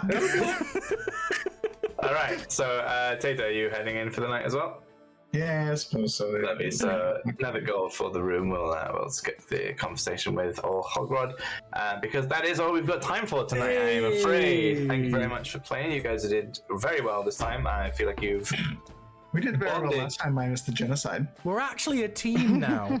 Yeah, you've bonded. You guys have made a lot of good progress. I'm very happy that you guys are. Hey, go team. Not actively trying to kill each other every 2 seconds. I don't know. When I fall down this roleplay hole because I don't want to hurt this woman's feelings and I end up getting married to her, my granddad's at the wedding and they hate each other. Genocide might start again. So you guys have leveled up. So make sure you guys do your levels before next session, please. That'd be great. Are we all? I just need to do the specifics. Mine is probably going to get done straight away, yeah. Yeah, That's all good. mine All after good. session. Are you guys happy for same time next week? I am indeed. No worries. Any issues? Obviously, we've got the little group chat.